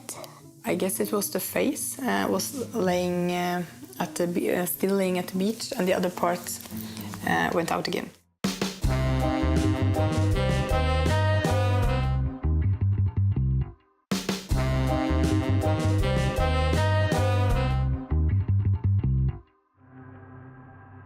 Stig Ellingson is preparing to return to the waters where some unexplained force managed to raise his 440-pound boat.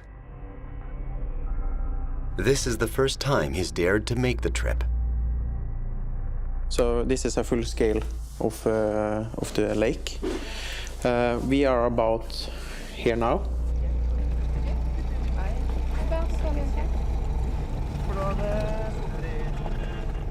We went here, upside, follow this one on the lake, and come over here. And about here, I think it was happening for us.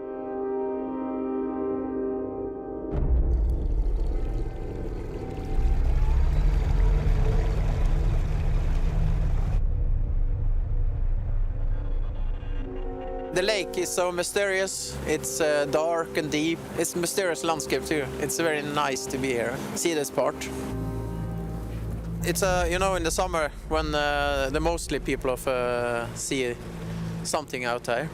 As you can see now, you will see something on the water. That it's also something that looks like, for some people, see serpents. Yeah, it was a bird. You can see the waves now. They're quite interesting because it's no waves on the other side, but here you see the waves. And that can also look like serpents. The lake's reputation rests on more than just its monster. In the summer, people come from all over Norway to fish for trout and perch. But on this autumn morning, it's a different kind of catch that interests Stig and his crew. They are about to arrive at the place where Stig had his remarkable encounter. It was like this the day when we was driving with the boat. It's like all like this. I have never been bathing in Selma Lake afterwards. No. No. And I will not bath there either. Over here somewhere? Yeah, right ahead for this, you know, this parking place on the top. You see the signs? Right outside this cabins, we were lifted up 2 times, and the people who see this, it was on the top of the road where you can see the signs. So they stood up and saw what happened outside. Yeah. And that's also a famous place for seeing the serpent because it's a nice view there and people standing there and then they sometimes see it. We didn't believe that it was a sea monster, you know. You don't think about the sea monster when you drive here. But afterwards, when you have driven to it, you think about it. The average depth of the lake is only 50 meters or 165 feet, but in some places it is much deeper. So there is plenty of room to hide a giant monster. This is the deepest place in the Selma Lake. And if you can see the mountains, who is very high here, and it's falling down to the lake. So it's about 110 meters. Yeah. 150 meters. 50, yeah. And in older days, they used river for transporting timber.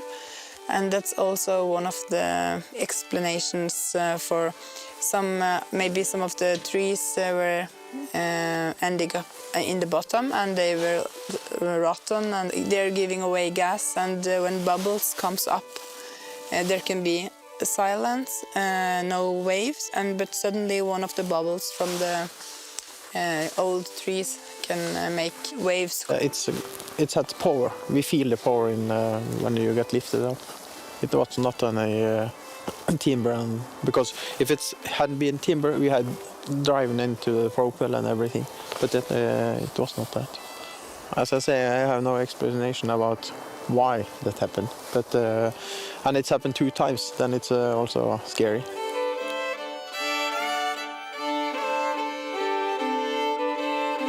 It was like, you know, slippery. Yeah. It was like soft. Yeah.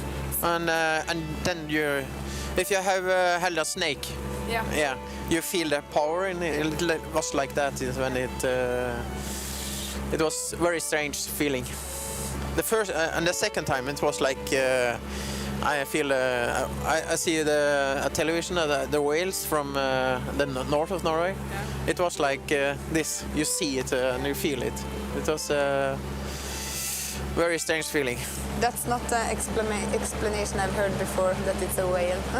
Yeah, maybe it's a whale. Yes, that was a new one. In the corner here, nearby the mountain, there's the place where my great-grandmother washed her clothes with this washing board. Sitting into the water and cleaning like they did in older days, and then the sea serpent came up. That's the first story I've heard about the sea serpent. It would be great if you had seen something, but I think it's too cold. It's in the summer, yeah, it's the mostly of the observation. So, but it was very nice for me to get out again and look at the part or the point where it's you know, it's a lot of years since I have been there. I will still eat my breakfast, watching out the view and cross fingers, hope I see it someday. This is a part of our history and a part of our living, that we have this sea serpent. That's what Seljord is known for, and it's very nice to have something like this.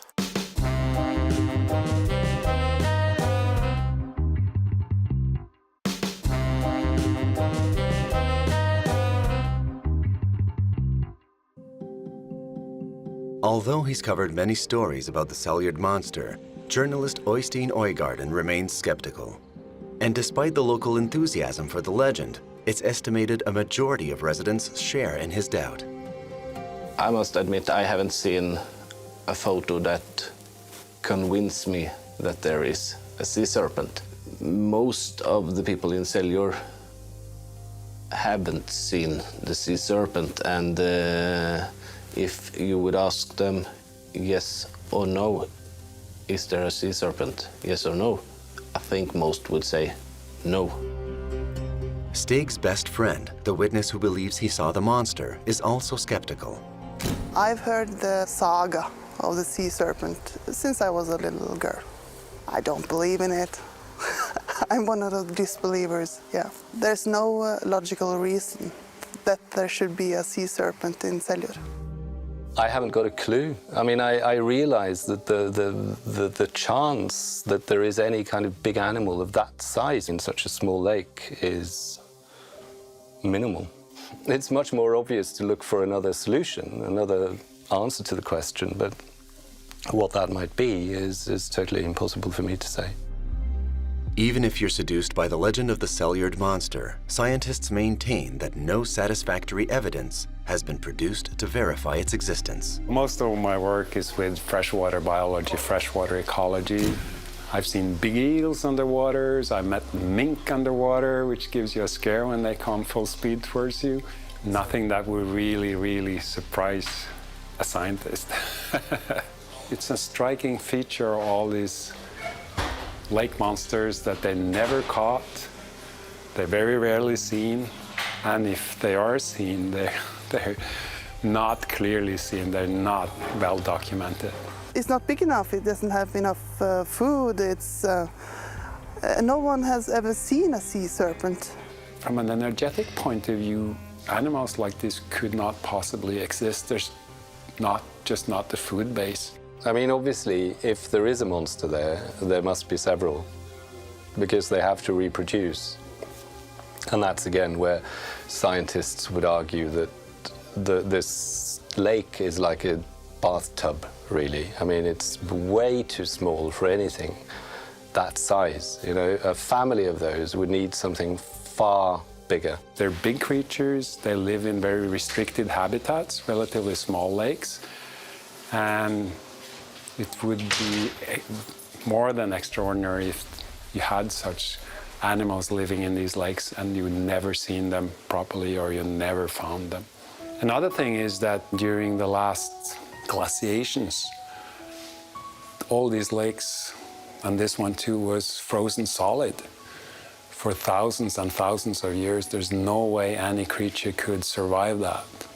The ice melted here about 10,000 years ago, and certainly it could not have developed within that very short, from a geological and biological point of view, very short evolutionary time span. There's a great variety of different observations. Some of them have seen just big waves, others have seen something. I suppose some of the most interesting observations are the ones with something literally sticking out of the lake, something coming up like a head. That's what many people have seen. It's depicted with a horse head sometimes, or a horse-like head. And that could easily be mistaken for moose, which is very common in this area. And I've seen it many times, swimming moose in lakes. And that could be mistaken as the head of a sea serpent, because usually you just see the head quite raised above the surface. I believe that the ones who think they've seen a sea serpent believes what they've seen, but I don't believe that they're right. Simple as that. The easiest solution is simply to say that you imagine things, you create in your mind an image of what it might be. You believe in something that you've heard before. That kind of could happen also in the Seljordsvatn or with the sea serpent here in Seljord. That the old stories have just glued to your mind. You interpret whatever you see in the context. You interpret the things you see based on your previous knowledge about these things. And there's also wishful thinking. So there's a number of different reasons why people could believe they've seen something like this. Is the creature in Lake Seljord more myth than monster? Some residents still prefer to believe in the supernatural aspect of their lake. Professor Peter Fjagesund embodies this paradox. Although he is tempted to bow to the relentless arguments of science, he still believes he witnessed something supernatural. My father-in-law was driving, I was sitting next to him, and I had the lake on the right. And I kept seeing these waves which looked a bit odd because they were going in sort of odd directions that didn't quite fit in with a boat that had been sailing on the lake or going on the lake. So, and then we again came out of a bend and saw this thing far out, 400 meters perhaps. But we could see waves being produced, you know, pretty violently. And that went on for a while, and the waves came into the shore, so there was no doubt that something was happening out there. And then again, it just slid under the surface, and we never saw it again. So nobody really knows anything about what's down there.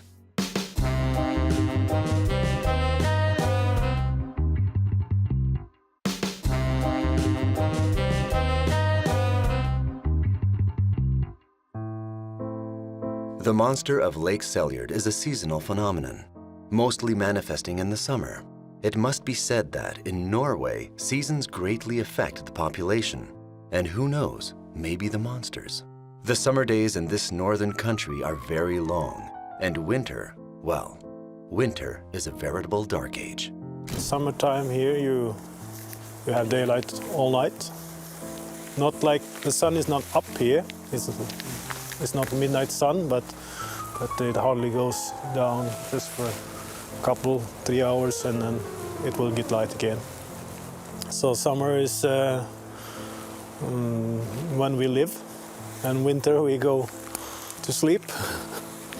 It affects you in a sense because you go to work when it's dark, you're inside most of the day, and when you leave from work, it's dark again. So it's basically dark for a few months, you know. You use the summer and the autumn to collect, you know, everything, food, berries, hunting, everything, and you fill up your store, and then winter comes and then you concentrate on just living and surviving the winter. And once the summer comes, Selyard residents keep hope that the monster they've been hearing about since childhood will make an appearance. Well, when you're born here, it's hard not to hear about it early. So you hear about the sea serpent before you start at school. It's part of our culture and history. For as long as I can remember, I've heard stories about it because these stories have circulated for years and years. So I didn't grow up exactly next to the lake where I've been living for the last 20 years, but I spent my summers at a lake just across the mountains from there, and I knew about this from childhood. You drive past this lake and you know there is something here. There is this unknown thing down there, and that, I think, touches everyone in a way which gives the whole place a kind of dimension. People came after the 70s, during the 70s and afterwards, people actually came from various places, even from abroad, to actually look for it, you know, the way it's happened in Loch Ness as well. And I think that's a big plus for the whole place. If you live in Selyard and say that you have seen this monster, they look at you and are you an idiot? They don't want to talk about it. But in the last few years, people have been more open-minded about it and tell about it and show pictures and films and like this. Stig is a sensible guy, a smart one. And he has an experience with a sea serpent in Selyard. And I think he believes strongly. And I respect him for that. And Stig is no longer afraid to tell his story or express his opinions, even with his skeptical friends.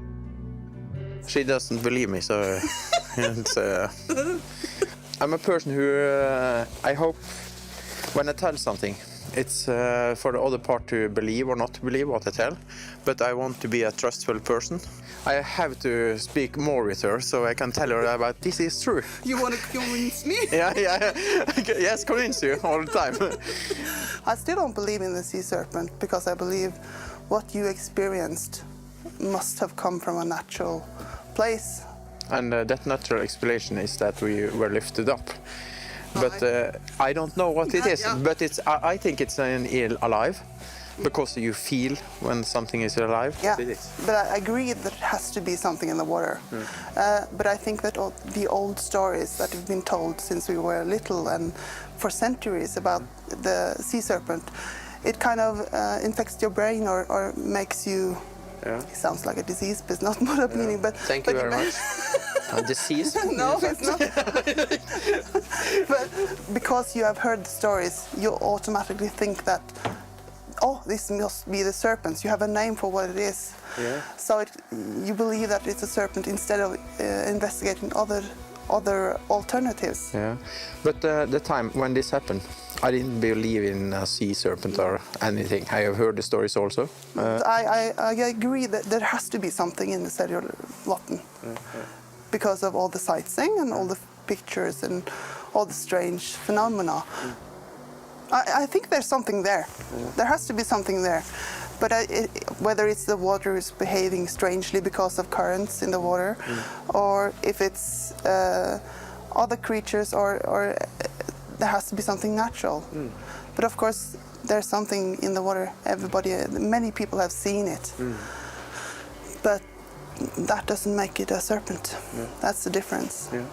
It can't be 200 years old. It has to have kids, and it has to be a family. Yeah. I don't think it's not big enough space for big creatures or several big creatures here. I haven't seen it and I haven't felt it, but I do believe that the people who have seen it believes themselves that they've seen it. I'm a person who has a difficulty believing in anything unless I touch it and I can feel it and can see it. I don't have any hope that she will believe in it, but I think if she experienced by herself, okay, then you come back and say, yes, I believe in it now.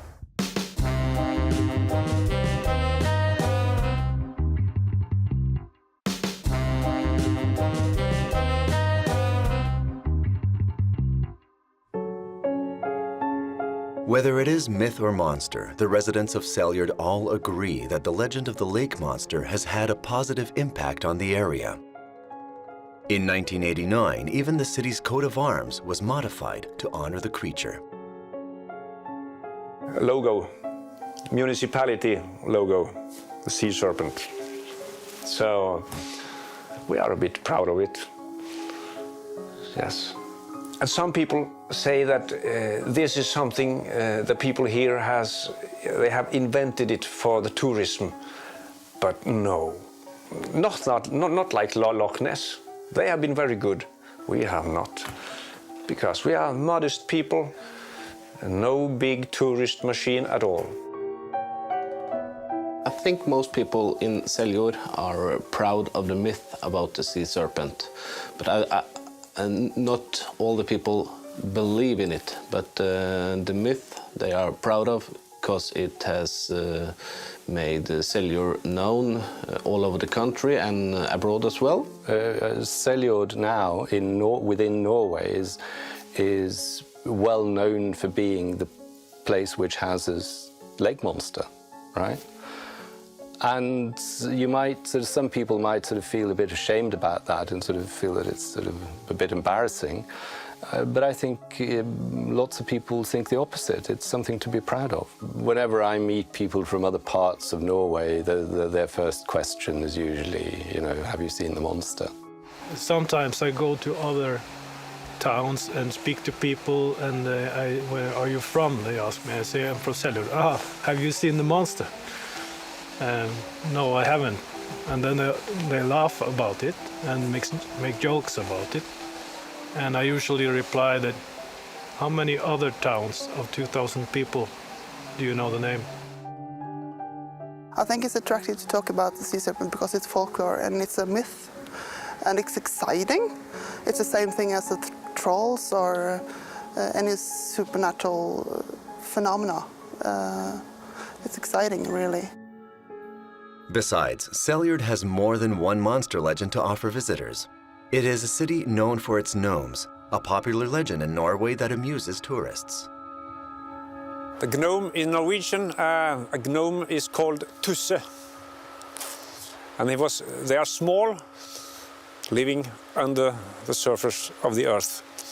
And in the old days, most people, I think, believed in the gnomes here in Norway. Here is a spot where there's no grass. There the gnome went down. At least that's what the saying is. The mystery of the Seljaard monster is always on the minds of locals who share stories and exchange theories. Stig Ellingson admits to being stunned and hopes one day to understand what happened to him that fateful summer day on Lake Seljaard. I don't know what happened that day. I'm not sure. We didn't see anything, but we was lifted up 2 times, and that was enough for me to think that is something big down there. An unknown animal that is in the lake. That's the only explanation I can find. This monster to me is sort of this fantastic phenomenon of something that we can't explain, and I like it that way. In a sense, I very much hope that it will never be explained properly, because as long as it retains its secrecy, its mystery, there's something to sort of ponder about and think about for everyone. I think it's a good story, but from a biological point of view, it's not possible. From a scientist point of view, if you really found a creature like this existing in a small, relatively small like this, it would be like a sensation, a Nobel Prize. It would be the most fantastic thing you could ever discover. I have never seen something that I think, wow, that's the sea monster, that's the sea serpent. So I'm still looking for that. And you know, it's nice to have the mystery of that we have a sea serpent in the lake. And you know, of course we wish all people to come and look for it, because it's really great to be here and look for it, and maybe you can see it sometime. I think it's a good place for a monster, really.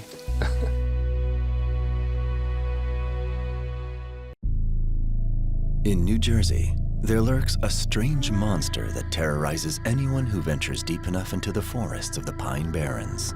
I've driven through the pines a few times, but not with the top down. No way. Anything can get you. Beware of the Jersey Devil. God almighty, was that running? Something just ran across the road.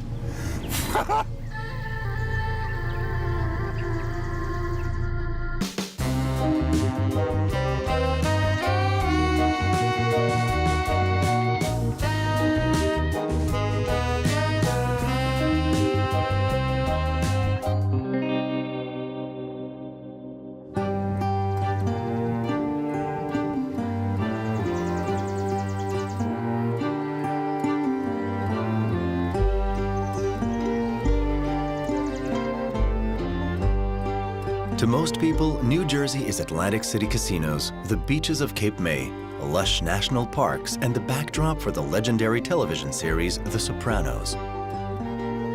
But this beautiful state and its rich history hide a secret, one that terrorizes some and amuses others, the Jersey Devil. Jerry Plumeri is among those who fear the Jersey Devil. It was like 1964. And everybody went down the shore. Everybody went to Seaside. And we were on our way home from the shore, going through the pines, and we had a convertible with the top down. And all of a sudden, I heard this blood-curdling scream. This isn't normal, this wasn't human.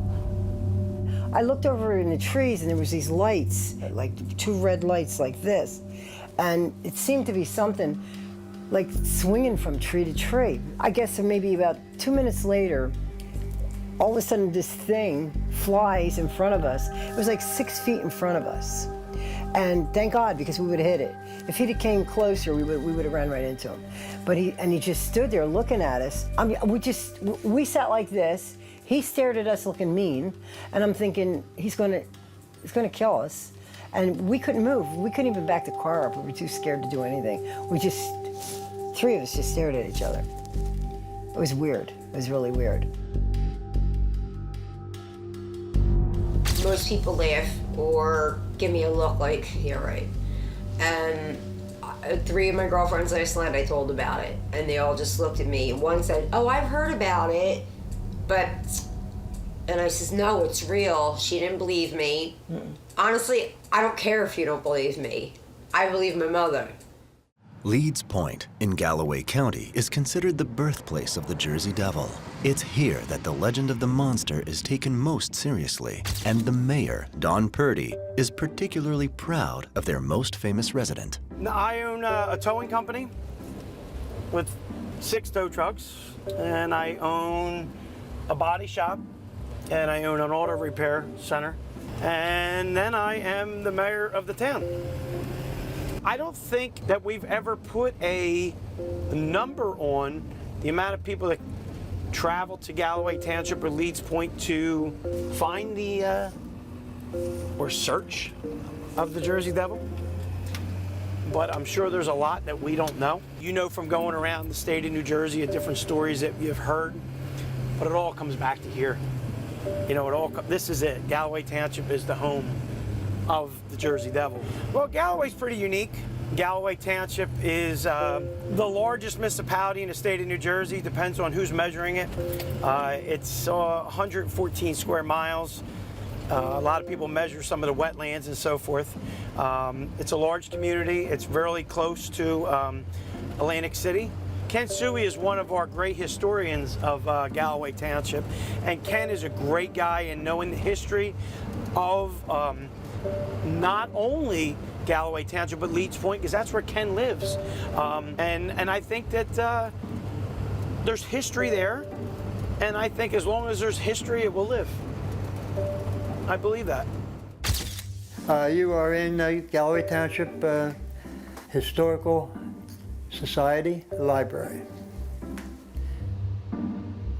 We collect anything and everything to do with primarily Galloway Township, but we also have an Atlantic City room, and anything in the area of historical value we assemble and record, keep records on it, and keep it for posterity. This small village of a few hundred souls was named after its founder, Daniel Leeds, a name as famous as it is common among locals. There is but one Leeds family that was established in South Jersey. There was some other ones in New England, but the Leeds family that established in New Jersey went ahead, proceeded. The first mayor of Atlantic City was Leeds. Chalky Leeds. Chalky Leeds. Yeah. Mayor of Galloway Township has been a Leeds at one point in time. Yeah, Harry. Yeah, Harry Leeds. Harry Leeds, and I'm married to a Leeds.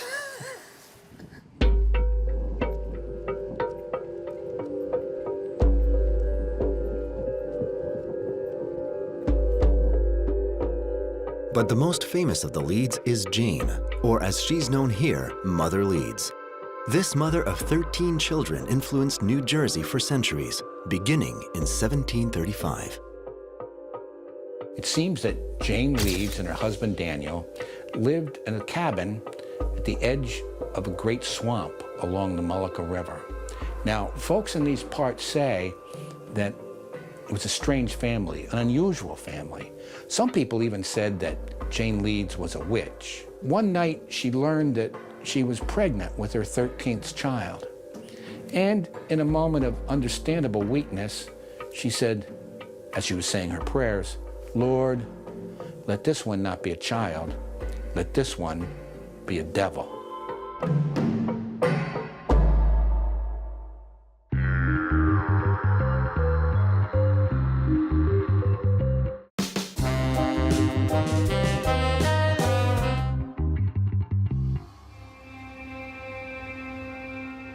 He was about 8 feet tall and like the head of a horse.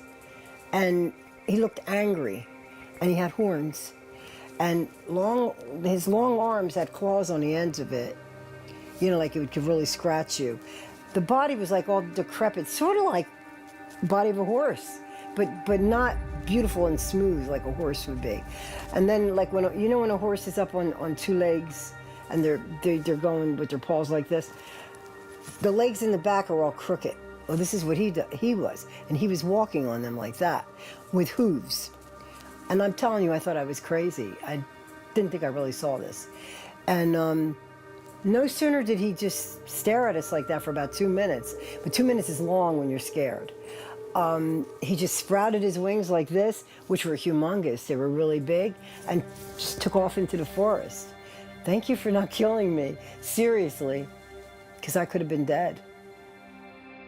People who claim to have seen the Jersey Devil describe it as having a dog or horse's head, horns, a body like a kangaroo's, broad wings, a reptile's tail, hooves, and razor-sharp claws. Someday in the late fall, listen carefully when you hear the wind coming off the ocean through the pines. It almost seems like someone is trying to tell us something, possibly someone's name. Oh, Mother Leeds. Oh, Mother Leeds. But how does a woman from America's colonial era give birth to the devil? Well, we do know that it was an unusual family. It was a very large family. It had 12 children. And Jane Leeds, her problem was not really with her husband. Daniel, he was a good hunter, an excellent fisherman, a decent gardener. There was always food on the table. That wasn't the problem. The problem was that Daniel Leeds didn't take very much interest in the children. And so Jane Leeds was left with the cleaning, the cooking, the laundry, chopping wood, picking things up, putting things away. To tell the truth, she was at her wit's end. She was frustrated. On that frightful night in February of 1735, when Mother Leeds' 13th child was born, it started out a perfectly healthy, normal little baby boy with blonde hair and blue eyes, but then something went terribly wrong. My name is Rochelle Christopher. I am an independent historian with Victorian Vanities. My organization teaches people about American history. And one of the things we look at generally in the show that I do on Weird New Jersey is the New Jersey Devil. And I did see it once. I'd been driving for a couple of hours. I was between Cape May and Stone Harbor, and it jumped out in the road. And of course it then flew away.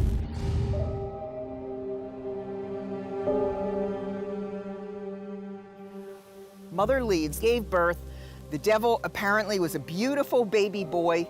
Soon after he was born, he grew talons and horns and wings unfurled from his back and very long legs. He went into the next room where the midwives were, and his father killed his father and mother, killed other children cowering in the corner, killed his mother, and then flew up the chimney, leaving all of this rubble behind.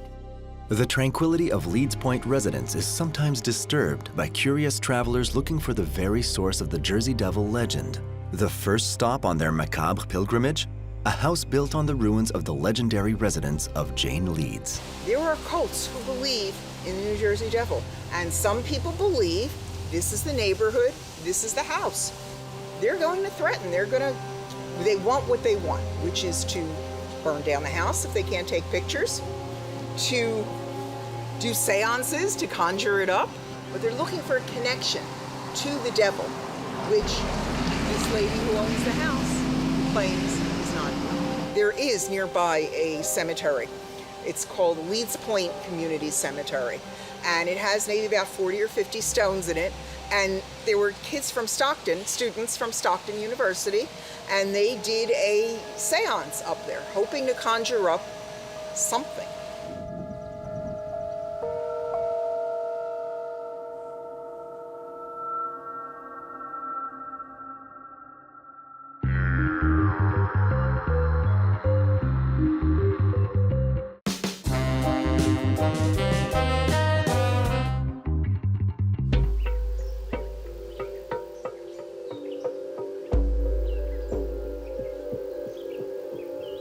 History and folklore mingle in the legendary stories of the Jersey Devil. One of the most famous of them features none other than Napoleon's brother, Joseph Bonaparte. There's a wonderful story about Joseph Bonaparte, the older brother of Napoleon, who lived in Philadelphia while he was waiting for his house to be built in Mount Holly. And he had an encounter with the New Jersey Devil. And apparently he looked at it with his gun, and the New Jersey Devil looked at him, and they both looked at each other, and finally the devil flew away.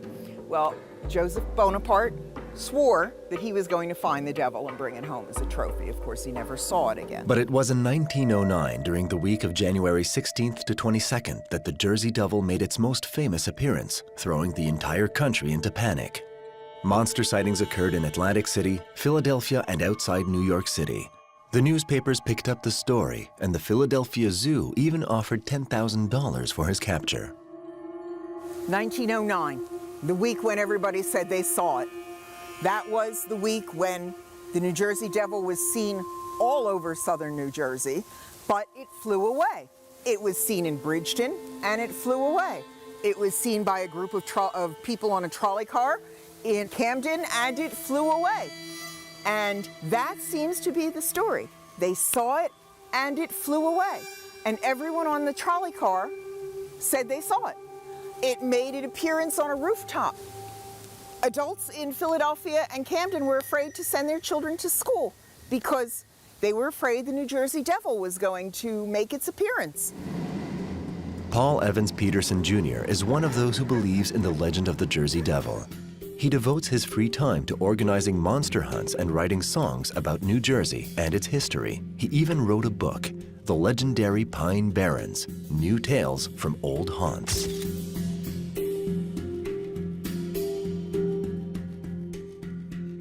Hey, my name is Paul Evans Peterson Jr. I am a singer, songwriter, author, and jewelry maker. And I live here in the Pine Barrens of South Jersey, and I've seen the Jersey Devil. When Jerry Plumeri saw an ad in the local newspaper announcing a conference hosted by Paul Evans Peterson, she jumped at the opportunity to share her terrifying encounter in the summer of '64. I kind of like put it in the back of my mind because everybody thought I was nuts. So I ignored it. And now, mind you, years and years are gone by. This was 1964 when I saw in the newspaper they're having this talk at the library. Paul Peterson is going to, he writes books about the Jersey Devil. And I said, you know what, I got to go see this. There's something telling me to go. And I sat there in the second row because I knew I was going to talk to him. And I'm in the second row and he's talking. I was mesmerized by his talking because he saw the Jersey Devil 5 times. And he said, has anybody seen the Jersey Devil? So I went like this, real meek, because I'm thinking, these people are going to think I'm nuts. But you could hear a pin drop in the room.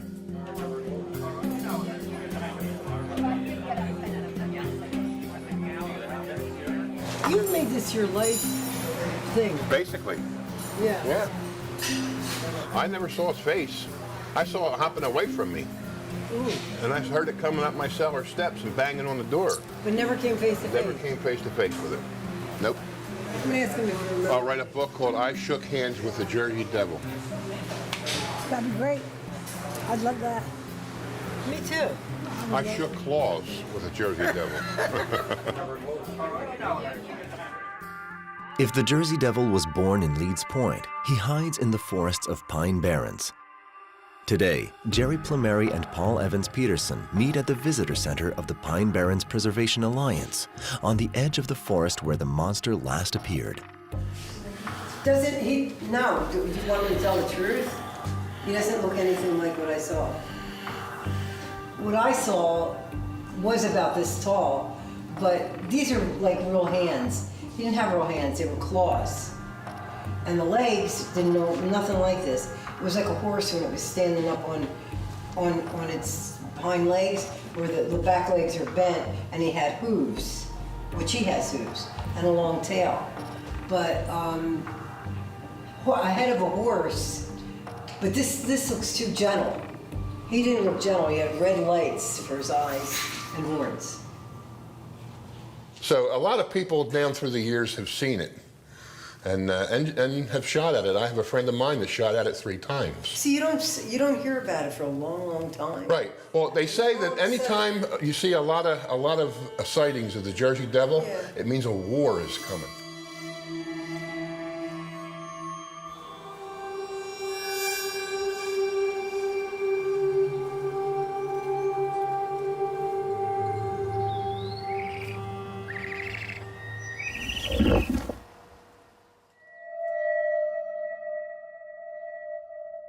One of the best ways to protect yourself from the Jersey Devil is you got to find these tracks.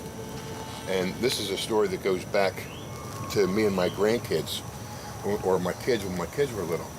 And I would tell them, you got to get a little shovel and dig the track real carefully and put it into a glass jar and screw the lid on it and keep that jar under your bed. And as long as you keep that track in a jar under your bed, the Jersey Devil will never hurt you. Wow. They all think we're all nuts in Jersey. Yeah, no, seriously, they do. Between the Jersey Devil and all the people in the malls, we are crazy. Right, really, when you come down to it, the Jersey Devil. Now, where do you hear that? Any other state? Yeah. All the stories that have ever been told about the Jersey Devil are born right there. Yep. That's it. That's where it all comes from.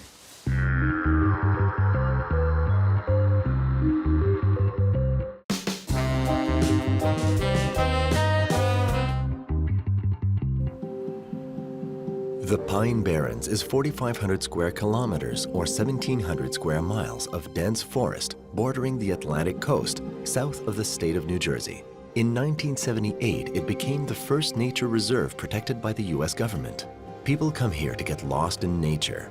Some come to chase monsters. It is said that come nightfall, campers often find themselves more than a little unnerved. All right, what we're going to do right now is we're going to go through the like the heart of the Pine Barrens, and we're going to be looking for Jersey Devil tracks.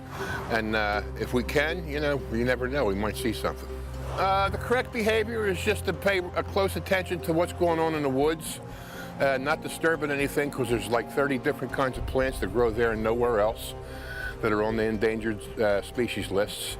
There's a lot of animals on the same list, endangered species. And we're just going to watch the woods and see what comes out of it. And if we see the Jersey Devil, this has a really good reverse gear. And we'll be putting it in reverse and getting away from it. Welcome to New Jersey.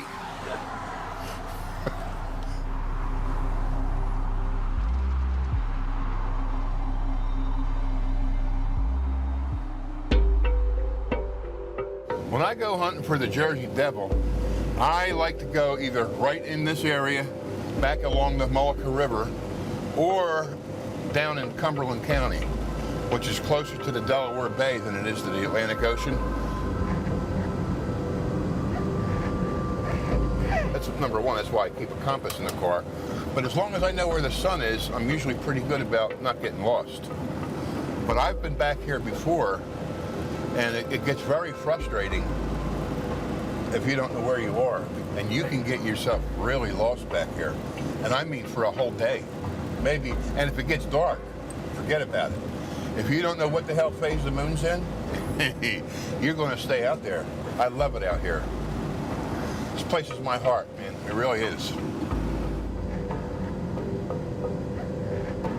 And ever since I've been a little kid, I just keep coming back out here, and I've tried to learn everything I can about all the different species of plants and animals and about the people. It's just a really special place. The earth in the Pine Barrens is sandy, which caused many European settlers to leave the area in search of more fertile land. Since then, this vast territory, which occupies nearly a quarter of the state of New Jersey, has been considered an inhospitable land. But this is a mistake, according to historian Kenneth Suey. This would have been a paradise for people that were establishing housing first coming down. I have fuel, I have fire, I have water, I have fish in the water, I have food. I have cranberries that can grow here. They had the necessities of life. I don't consider us barren at all. Just look around you. Do you see anything barren about where we're at? I mean, water lilies, holly, magnolias. We have it all. Yeah? We're only going to go a little further.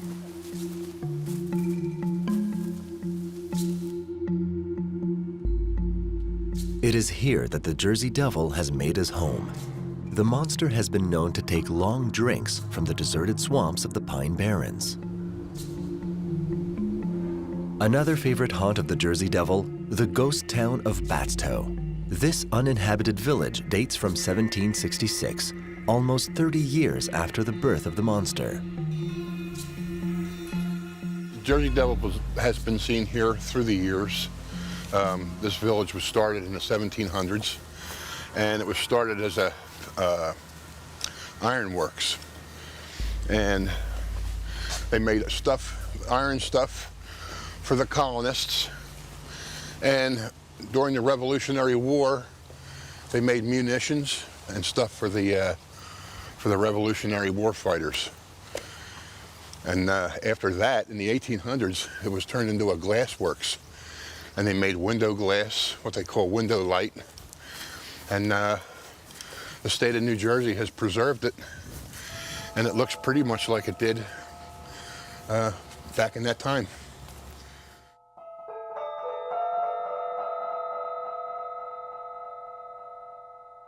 Over the years, the Jersey Devil's been seen here several times, or reported seen here several times by, residents workers. And this is the area where the sightings are very prevalent.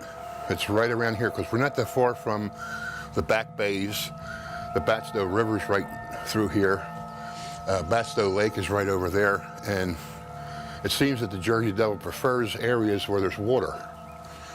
So in areas like this is, you know, where you're going to see it. Yeah, he's quiet until he starts screaming at people. And that's mainly what you hear about is people hear it. They hear this ungodly scream that they can't, you know, put their finger on what kind of animal they've ever heard in their life made that scream. And a lot of your quote unquote sightings are actually hearings, you know, people that have heard whatever this thing is.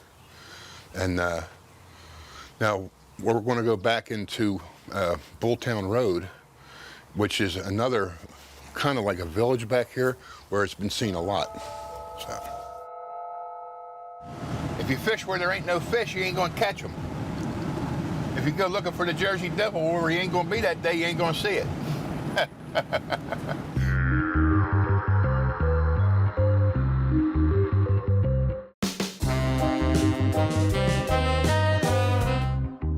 How did the Pine Barrens become synonymous with fear and danger in the minds of the residents of New Jersey? Over the centuries, some people have had a personal interest in cultivating the mystery of the forest. The Pine Barrens, because it's so sparsely populated, is a good place if you want to carry on illegal activities, because who's going to see you? So, for example, in the early days of the Republic, Alexander Hamilton had the idea to collect duties at the ports. So ships coming from Europe might go to New York or Philadelphia, and when they pull in, the tax collector was there to collect the customs duty. But let's say you don't want to pay the taxes. Well, maybe you could take your ship to Barnegat Bay or to Tuckerton and come ashore with the goods loaded onto Conestoga wagons, which could take the goods to New York and Philadelphia. You would increase your profits because you didn't have to pay the taxes. Now, naturally, you don't want revenue officers coming around. And so you tell people the story of the Jersey Devil. You know, when outsiders come around into the woods, they often don't come out. And it was a mode of intimidation. Small, sandy roads crisscross the Pine Barrens. In New Jersey, they are called sugar sand roads. And of course, to venture on them increases your chance of coming face to face with the Jersey Devil.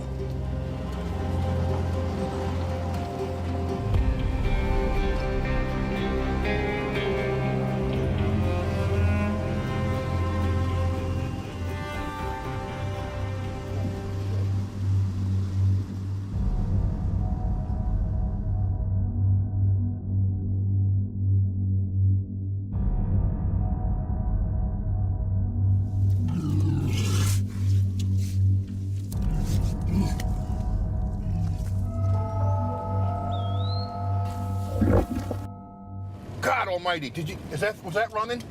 Oh man, something just ran across the road. This is where, if you're gonna see something, this is where you're gonna see it. The Jersey Devil has been seen, or reportedly seen, and this is one of the main roads that they have the Jersey Devil hunts on. Because this is pretty much in the middle of the Pine Barrens right here. This is smack dab in the middle of it.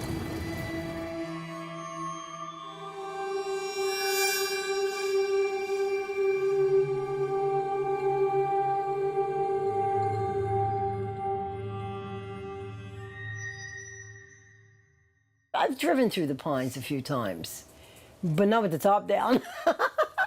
No way. No. Anything can get you. Anything can drop out from the trees. Even today, many people, sane, trustworthy people, say they believe in the existence of the Jersey Devil. There have been over 2,000 reported sightings, but what did these people really see? A lot of people have said they've seen it.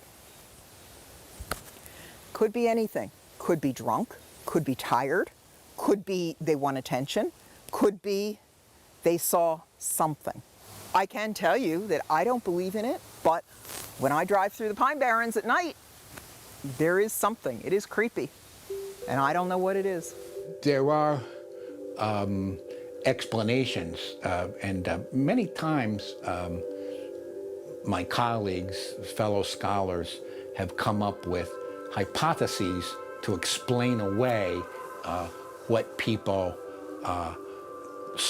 saw, but they think they saw the Jersey Devil, but it's really something else. One is like the fruit bat, because bat-like wings, okay, we're halfway there, and it's night, and it's in the woods, and you're not familiar with wildlife, and you're scared, and you know the story already. Well, the Jersey Devil pops into your mind as an explanation for what you saw. So bat would be one possibility. Far more plausible is the great horned owl. The great horned owl has quite a wingspan and makes clicking noises, and coming at you at night in the woods could be frightening enough. And again, if you already know the story of the Jersey Devil, you might mistake the great horned owl for the Jersey Devil.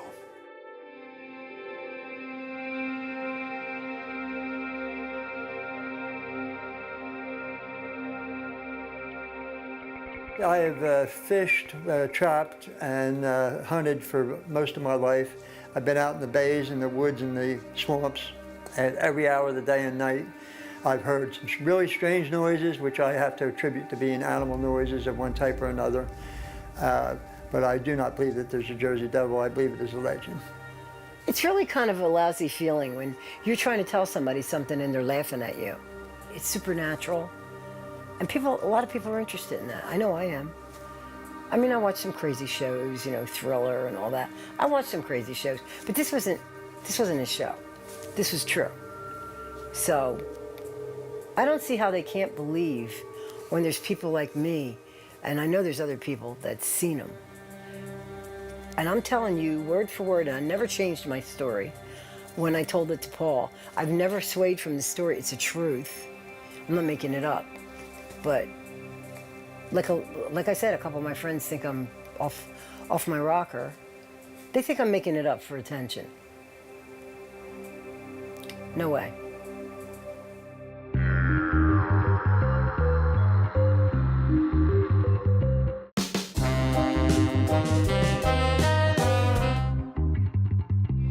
The last stop on the trail of the Jersey Devil, the Washington Tavern, the only remnant of a village long gone. This is as far as we'll go. The ruins are right over there.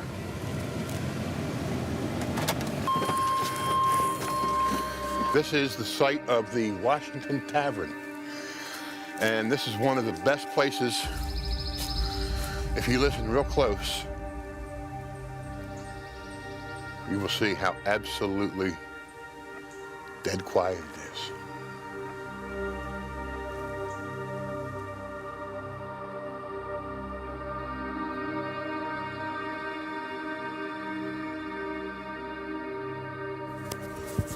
You can see how old this growth in here is. This has been here a long, long time. And it's amazing, any time of year you come here, it's always this quiet.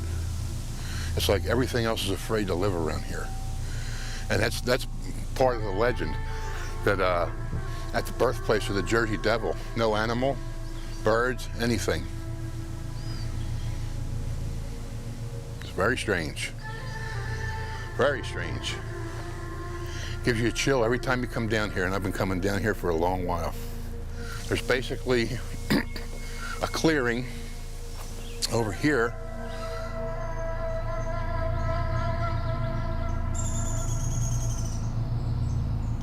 The Jersey Devil has been sighted a lot here. And it was one of the hangouts of Joe Mulliner, one of the pine robbers. And like I said, this is all that's left. But this was a tavern built out here in the middle of nowheres now. But back in the day, this was quite the place to be. And now it's just a ghost town. In the time when these ruins were a village, legends about monsters had significant resonance in the community. Ever since the 20th century,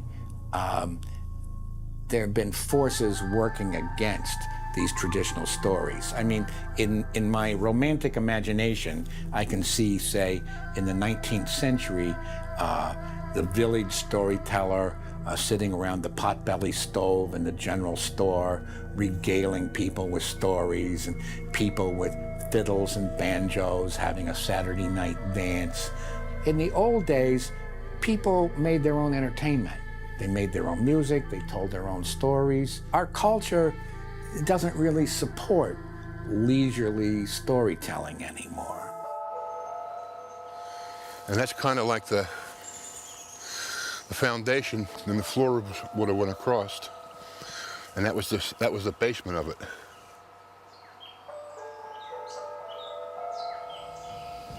This all used to be brick, and it's disappearing. So even just standing here, you got to wonder. It really feels like you're being watched.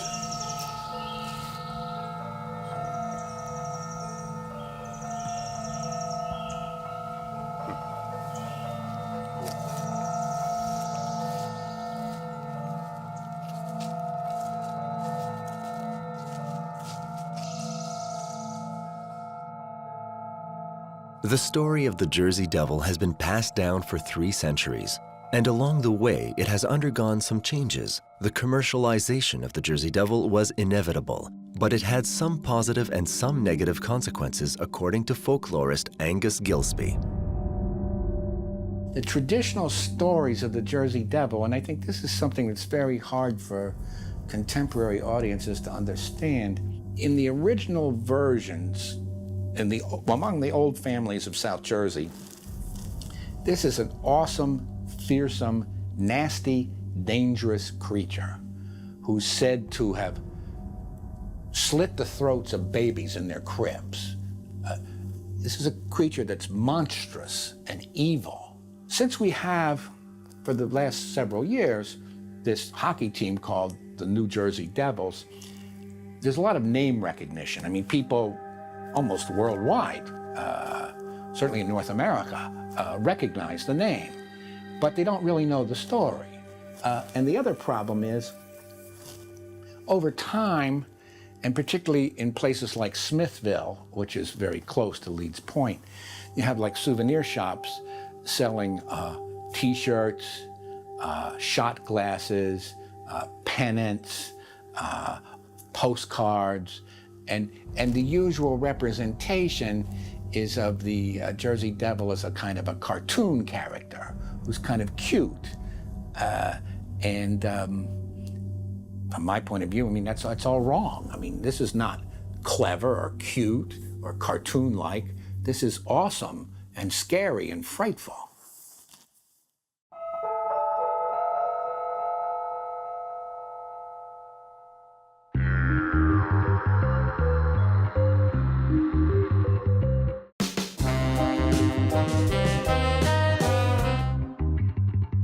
Once feared, today the Jersey Devil is celebrated.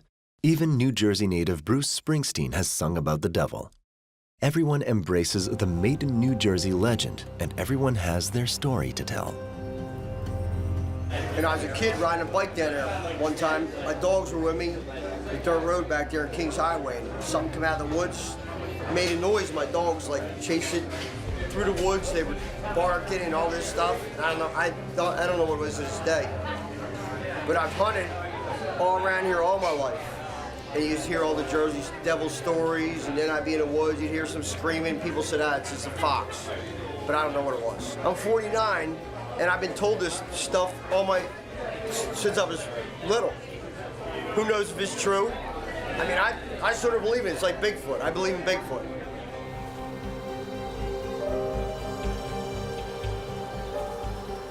As a kid, I saw it as real. As a kid, I certainly saw it as real, especially you go to the local library and they have all the old Jersey Devil documentaries like you know, oh, we saw something rustling in the woods, you know. It's I loved it. I loved it. You know, just having that bit of imagination to what might be lurking in the woods. And there's plenty of woods for it to lurk in, too.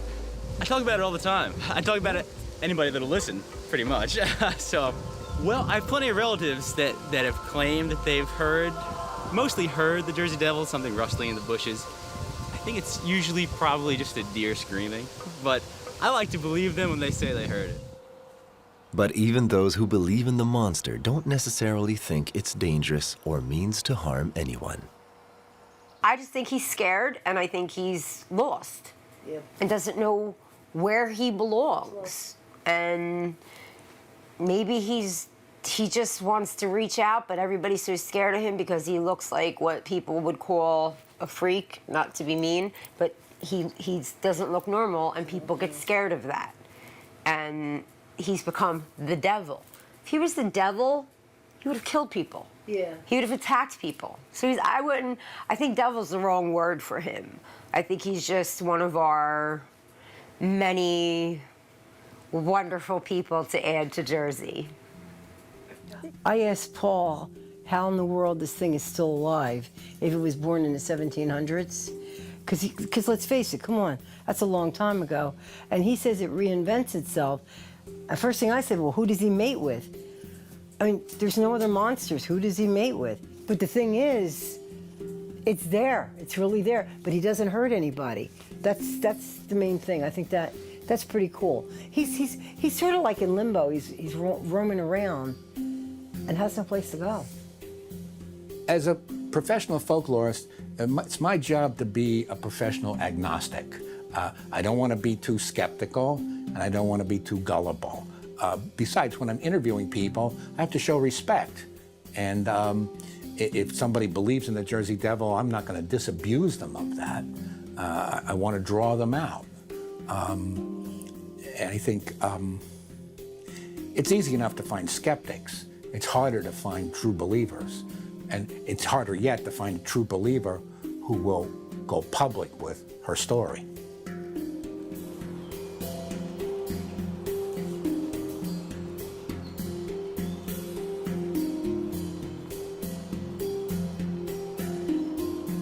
We didn't see him, and it's you know, there's been a lot of people down through the years that go on Jersey Devil hunts, and with all kinds of equipment, with all kinds of detectors and electronic stuff and this, that, and the other thing, and that's not usually when it happens. You know, hopefully we could have had it happen, but it didn't. Of course, the day's not over yet. You never know. It's a long ride back to Hamilton, but usually it's somebody down here fishing or hunting, or just going for a walk, and the thing will come out and stand in front of them, or you know, jump in front of its car, and that's when it's seen. It's at the strangest times or the most unexpected times, and anytime you come to this part of South Jersey, could be the time you see it. And every time I come down here fishing or just taking a ride with a wife and taking some pictures, that could be the time that you look right into its eyes, and it's Jersey Devil.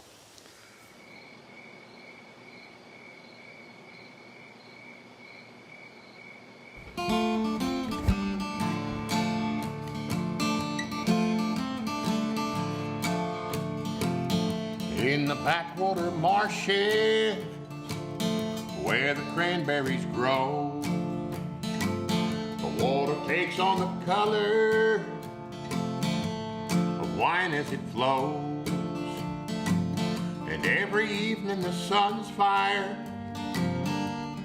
drowns in the bay, and all the creatures that live here, they have their own special way. And I swear it's true, these pine barren blues, the folks that live in the barren, they have a story they tell. They say the old Leeds woman, she bore a child from hell. The night he's born, he took wings off and flew out into the night.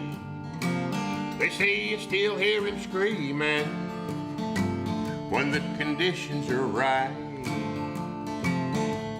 And I swear it's true, these pine barren blues. Every time I go down there, I might not say anything to anybody else, but in my head, I'm thinking, You're looking in the trees. I'm looking in the trees. You know, even when I'm driving, I'm looking just to make sure, because you just never know. You don't know. I think it has to do with the weirdness that is New Jersey. If you're at all interested in the weird, New Jersey is probably the home of the weird. The next time you go into the woods late at night, take care. And when you hear the sudden crack of a twig behind you, beware. Beware of the Jersey Devil.